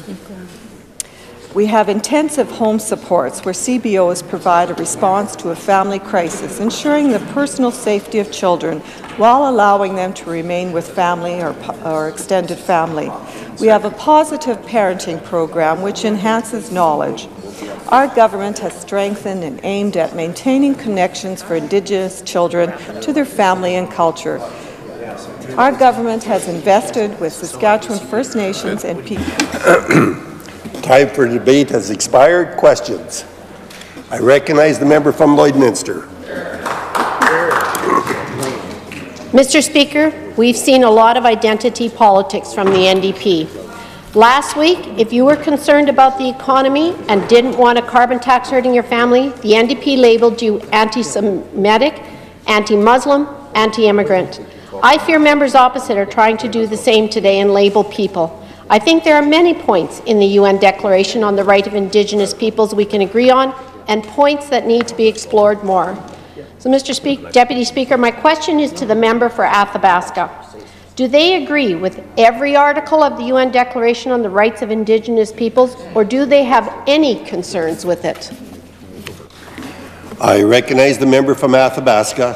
Mr. Speaker, since the Saskatchewan Party formed government 11 years ago, they've enjoyed well over $120 billion in revenues. Let me re-emphasize that number, $120 billion in revenue. And what have the Aboriginal community received from this government so far? They closed down Nortep. They took away timber harvesting rights from the Métis communities to give it to a company from BC. Indigenous people are now paying more and more property taxes on leased lands in the north in their own backyard. Gary Tinker, a disabled champion, had to hitchhike to Regina because he shut down the bus service. He had to hitchhike here to advocate for more money. You also shut down the remote housing program that promoted home ownership. So, Mr. Speaker, what the last thing we're going to do, Mr. Speaker, is take any lessons from that party on how to make sure that there's parity, fairness to the Indigenous people of this province. I recognize the member from Saskatoon-Utana. Thank you very much, Mr. Deputy Speaker. I heard the member from Kelvington-Wadena speak at length about all this government's achievements, or his view of this government's achievements in relation to the Truth and Reconciliation calls to action. And I'm wondering if, like the Minister of Environment, after 1 year, gave a report on the progress, or his perceived progress on prairie resilience, will this member encourage the member for Government Relations to table a report on this government's progress on the calls to action in the Truth and Reconciliation Commission calls? I recognize the member from Kelvington-Wadena. Thank you very much, Mr. Deputy Speaker. I do appreciate the question from the member opposite. I'm just reminded, Mr. Deputy Speaker, that much has been done on this side of the on this side of the House on that particular file, and I know that the members or the cabinet ministers are fully engaged in the process of advancing that particular issue, and I'm sure they're doing excellent work. Thank you. I recognize the member from the Battlefords. Thank you, Mr. Speaker. Mr. Speaker, the member from Athabasca says a lot of things in this chamber. Conveniently, he forgets them shortly after he says them, but I'd like to go back to an article from the Northern Pride publication where he asserted that the biggest issue for his constituency in the 2007 election was resource revenue sharing. Mr. Speaker, my question is to the member from Athabasca. When his former leader flip-flopped on that issue, where was he, and does he still advocate for separate revenue sharing for First Nations today? Good question. I recognize the member from Athabasca. Mr. Speaker, the issue around the UN Declaration on Indigenous Rights is for people to understand that there has to be a better deal in place for the Indigenous people. We have long maintained that this is an issue of economic and social justice, Mr. Speaker. All we've seen from the Conservative government, that includes Harper and this government, has been cut after cut after cut to Indigenous programs. They have no respect for the Indigenous people of this province, Mr. Speaker. And every time they get up and they talk about the millions of dollars they commit to the Indigenous people, what it is, it's gaming money, Mr. Speaker. It's a gaming agreement. That's 90% of their funding commitment to the First Nations people of this land, Mr. Speaker. And it's time they start telling the truth and tell people exactly what their intent is. It should not do anything for the Indigenous people. I recognize the member from Regina Elphinstone Centre. Thank you very much, Mr. Speaker. On November 24th, 2016, this House voted unanimously for the following motion, that this Assembly call upon the government to fulfill the calls to action in the Truth and Reconciliations Commission's final report that pertain to the jurisdiction of the provincial government. Mr. Speaker, as has been abundantly laid out, call number 43 deals with supporting and using the United Nations Declaration on the Rights of Indigenous People as a framework for those calls to action, Mr. Speaker. And it points directly at the provincial government. So I appreciate that the member from Saskatoon Eastview was in the chair that day, Mr. Speaker, so in fact wasn't casting a vote. Right. But certainly the members from Saskatchewan Rivers and Kelvington-Wadena did cast a vote. Have they changed their minds now, Mr. Speaker? Which one? Kelvington-Wadena. I recognize the member from Kelvington-Wadena. Thank you very much, Mr. Deputy Speaker. I find it extraordinarily rich coming from the member from Elphinstone Centre, who was the Advanced Education and Employment Minister and Corrections and Public Safety Minister in their government. The member from Athabasca goes on and on about what our government has been doing, and he was the Minister of Northern Affairs and Community Resources, Minister of Highways, and I think all of the members on that side can really and truly appreciate the incredible work that the ministers on this side of the House have been doing in the last number of years on these particular files. Thank you, Mr. Speaker. I recognize the member from Arm River, Watrous. Resource royalty structures is playing games. They've called for higher royalties. They've attacked us for simplifying the royalty structure, then go quiet for a little while when low commodity prices make people lose their jobs.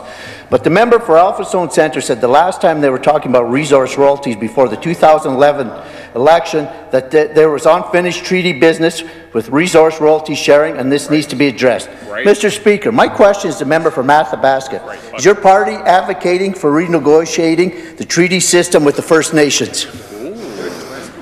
I recognize the member from Athabasca. Just to correct the record, Mr. Speaker, when the member says that they designed the royalty regime for Saskatchewan's resources, the answer is absolutely not, they didn't. The person that redesigned the royalty scheme or the royalty regime for Saskatchewan was our former Premier, Mr. Speaker. Premier Calvert did. He bought the oil and gas sector of this province and the potash, and all we ask as the official opposition is don't mess with that formula. It was designed for you, it was working well, and guess what, Mr. Speaker? They got $120 billion in the last 11 years. And again, I go back to the only commitment that they have made to First Nations people and the Métis organization of this province is through gaming revenue agreements. And yet they talk about the millions and millions. 90% of their commitment to the Indigenous people of this province has been through gaming revenue. And that is a crying shame, Mr. Speaker. I recognize the member from Regina Alphastone Centre.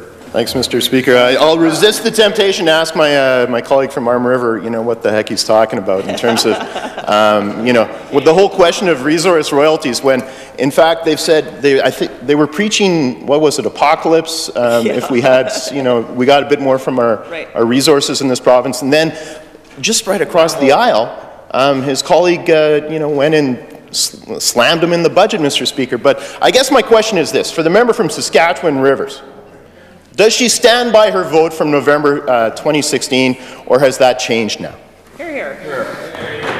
I recognize the member from Saskatchewan Rivers.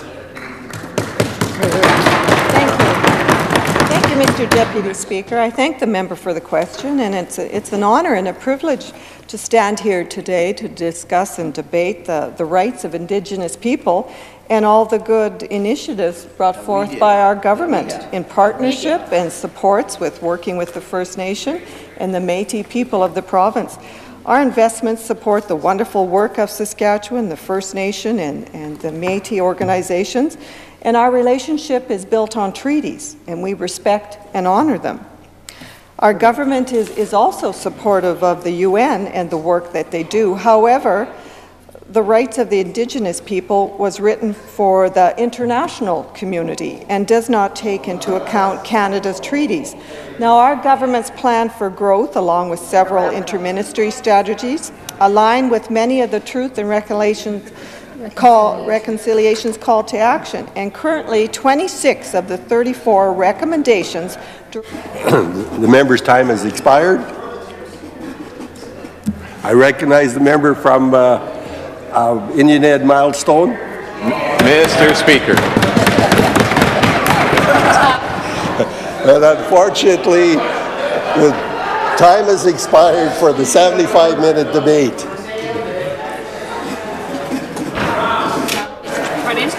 Private members' motions, priority item number 1. Mr. Hinley.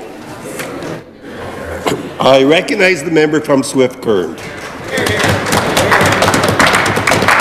Thank you, Mr. Deputy Speaker. It's an honour to rise in the Assembly today to talk a little bit about our government's plan to address climate change. And that's been a topic as of late here, our Made in Saskatchewan plan called Prairie Resilience. And we'll speak about that a little bit here this afternoon. The basis of the plan, Mr. Deputy Speaker, is referenced right in the title, that it is a Made in Saskatchewan approach, not a carbon tax force-fed on us by the Trudeau federal Liberal government, but something based on our own experiences here in Saskatchewan, something that's not new to our province. As any of us can attest to, I think, Mr. Deputy Speaker, in the 100-plus years of our province's history, we have managed to adapt to a number of changes in our province, whether it is with respect to changing times or the changing worldwide economy, but there's we've had a great opportunity to face some of these changes and challenges head on, and to be able to address some of these with some solutions made here at home. And that's what the basis of the Prairie Resilience Plan is, Mr. Deputy Speaker. Our province is a province of natural-born innovators in our province, whether it's on the farm or in business or in professions or any other areas. We are a province of entrepreneurs and problem solvers.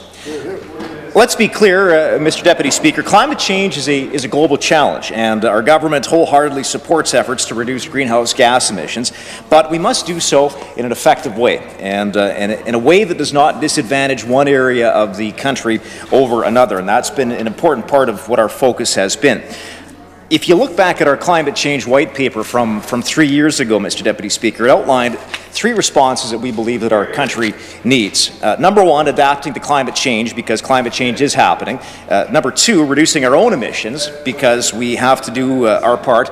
And number 3, sharing Saskatchewan's tech and innovation around the world to help reduce global emissions because we have some of the answers homegrown right here in our province. And we can't just pick any one of these 3 areas, Mr. Deputy Speaker. We have to focus on all of them. And that's what's important about this particular strategy. We need to remember that Saskatchewan's efforts do only affect about 1/10 of 1.6% of global emissions, which doesn't stop at international borders, which is why we say that this has to be a global approach towards reducing greenhouse gas emissions. Our climate change strategy, Mr. Deputy Speaker, focuses on the principles of innovation and resilience and will reduce greenhouse gas emissions while still enabling our economy to be competitive. Saskatchewan is committed to doubling our renewable power up to 50% of electrical generating capacity and reducing overall GHG emissions by 40 to 45% province-wide by 2025, and developing an offset system that will recognize our province as a carbon sink. We are a leader in global agriculture research, in genetics, in agronomy, in zero-till technology that sequesters carbon in the soil. And I think it's important to point out, Mr. Deputy Speaker, you come from a farming community like many of us do. More than 70% of our land is cultivated using zero-till technology these days.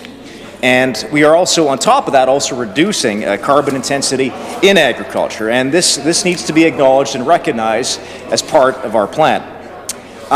Earlier this week, Mr. Deputy Speaker, you would have seen the release of the Resilience Report, which has given some indication as to kind of where we stand on some of these issues and some of the targets we've set and where we're trying to get to. And in releasing our first Climate Resilience Report, it's part of our Prairie Resilience Strategy. It covers 5 key areas: natural systems, physical infrastructure, economic sustainability, community preparedness, and human well-being as well. And we looked at the current status of 25 measures of resilience, and of those, in this particular report, 14 of the resilience measures are classified as good and are demonstrating anticipated trends. My colleague, the member for Moosomin, had indicated some of these earlier today in member statements. He talked about some of those indicators.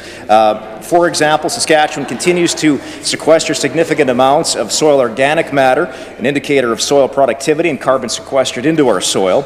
We're increasing the number of culverts on the national highway system. The member from Moosomin talked about that, how we're trying to meet a new provincial flood standard and thereby making our transportation network more resilient to extreme weather events. And we've seen those on a number of occasions. In my particular area in southwest Saskatchewan, a little west of Swift Current, you'll recall a few years ago, due to some extreme flooding in and around the Maple Creek area, we had some massive flooding in and around Maple Creek, flooded the campground. Part of the number 1 highway was washed out, if you can believe it, Mr. Speaker. And that's almost hard to believe, but that's what happened as a result of that.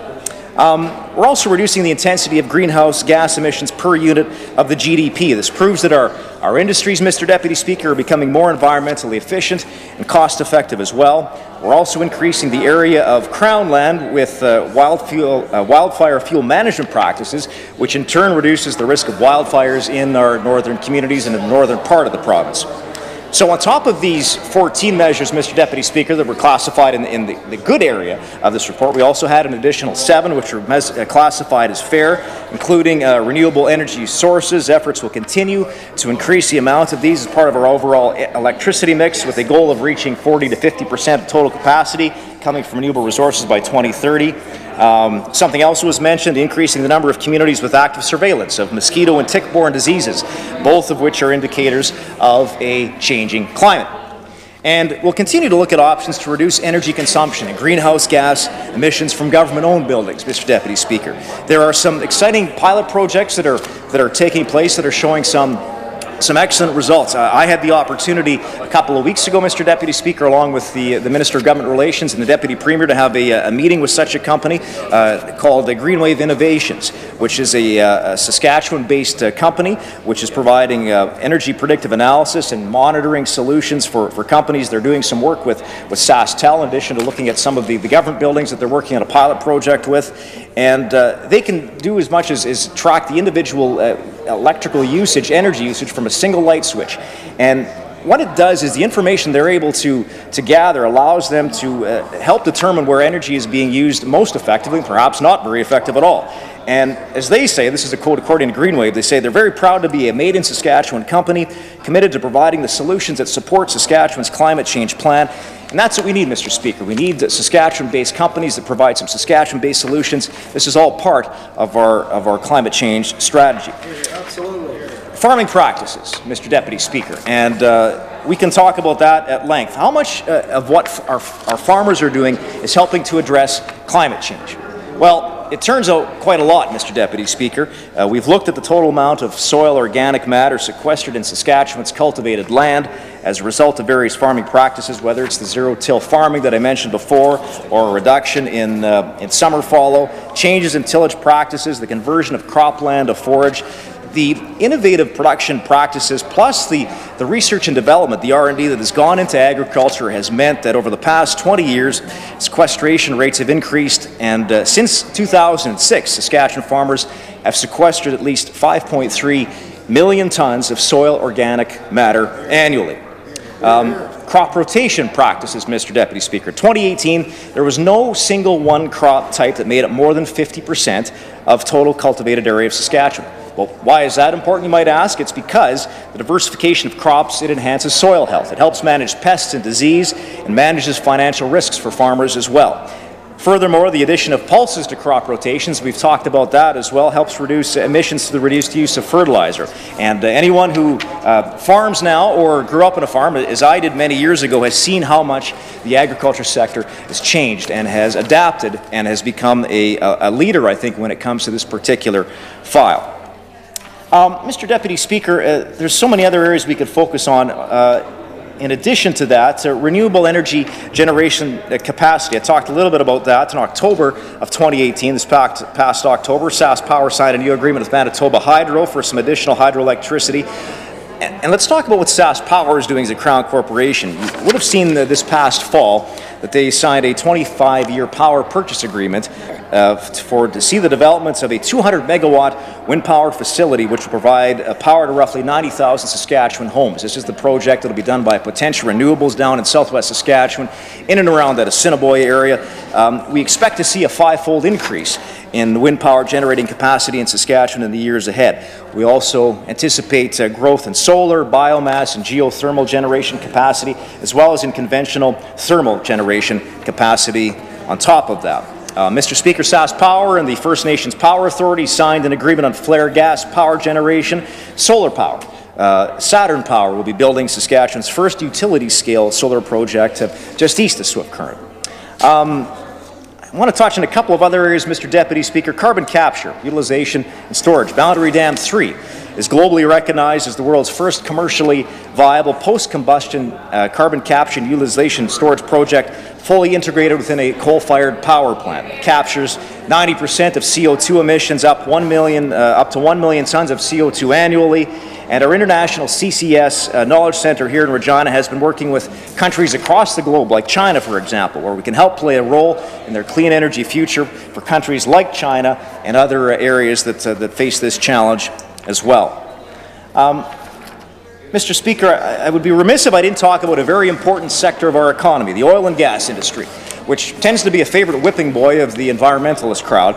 And it's important to get on the record, Mr. Deputy Speaker, some of the significant achievements and investments that have taken place in the oil and gas sector.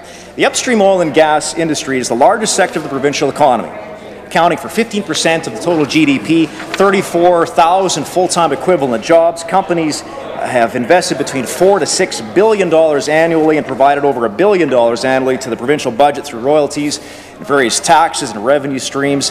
It's the top provincial exporter 9 out of the past 10 years. And we need to be so very mindful of how what we do in terms of transitioning, how that impacts the upstream oil and gas industry to help them lower GHG emissions through their sector. And if we don't balance it, Mr. Deputy Speaker, with economic growth and industrial competitiveness, this will be completely devastating to our province.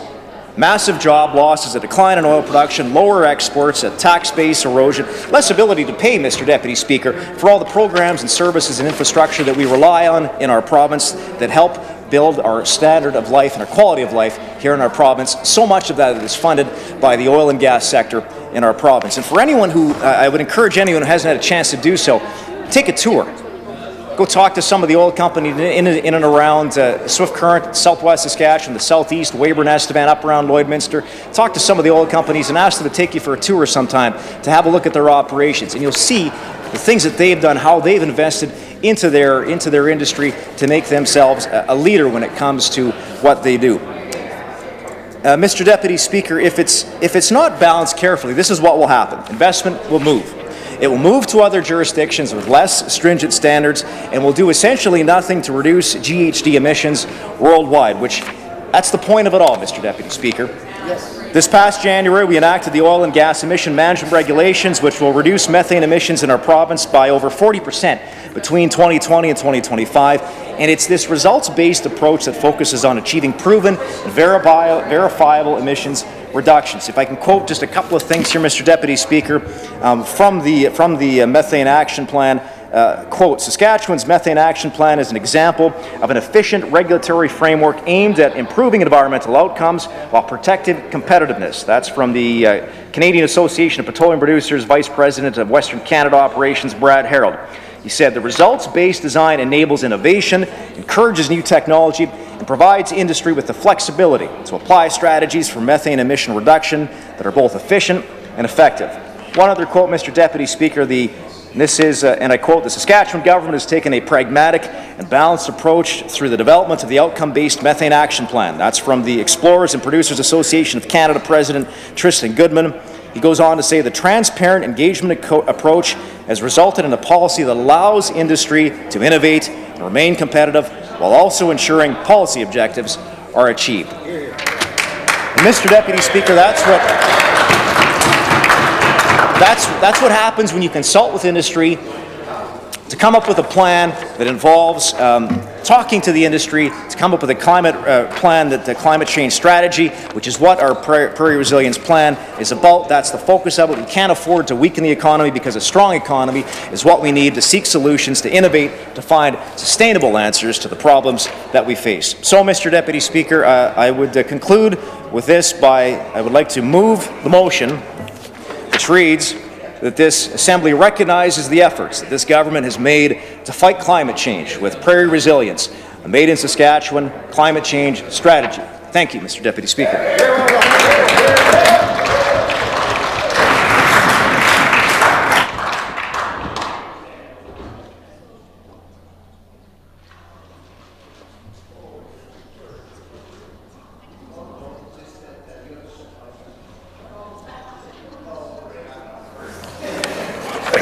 The member from Swift Current has moved the following motion that this Assembly recognizes the efforts of this government has made to fight climate change with the Prairie Resilience Made in Saskatchewan climate change strategy. Is the Assembly ready for the question? I recognize the member from Moose Jaw, Wakama. Thank you, Mr. Deputy Speaker. After listening to the eloquent speech from the member from Swift Current, I see I'm going to have to really polish up for next week. However, what I'd like to do right now is say, we have a plan. We put forward a plan. The plan is being implemented. The NDP have yet to do anything other than oppose everything we've put together. They haven't put together a plan yet. They haven't costed a plan yet. And being near the hour of the end of the day, I'd like to add more to this next week. However, I'd like to adjourn debate. The member from Regina, or Moose Jaw Wakama, has moved to adjourn debate. It is the pleasure of the Assembly to adopt the motion. I recognize the Government House Leader. Mr. Speaker, I move that this House do now adjourn. The Government House Leader has moved that the Assembly adjourn. It is the pleasure of the Assembly to adopt the motion. This Assembly is adjourned until Monday at 1:30 p.m.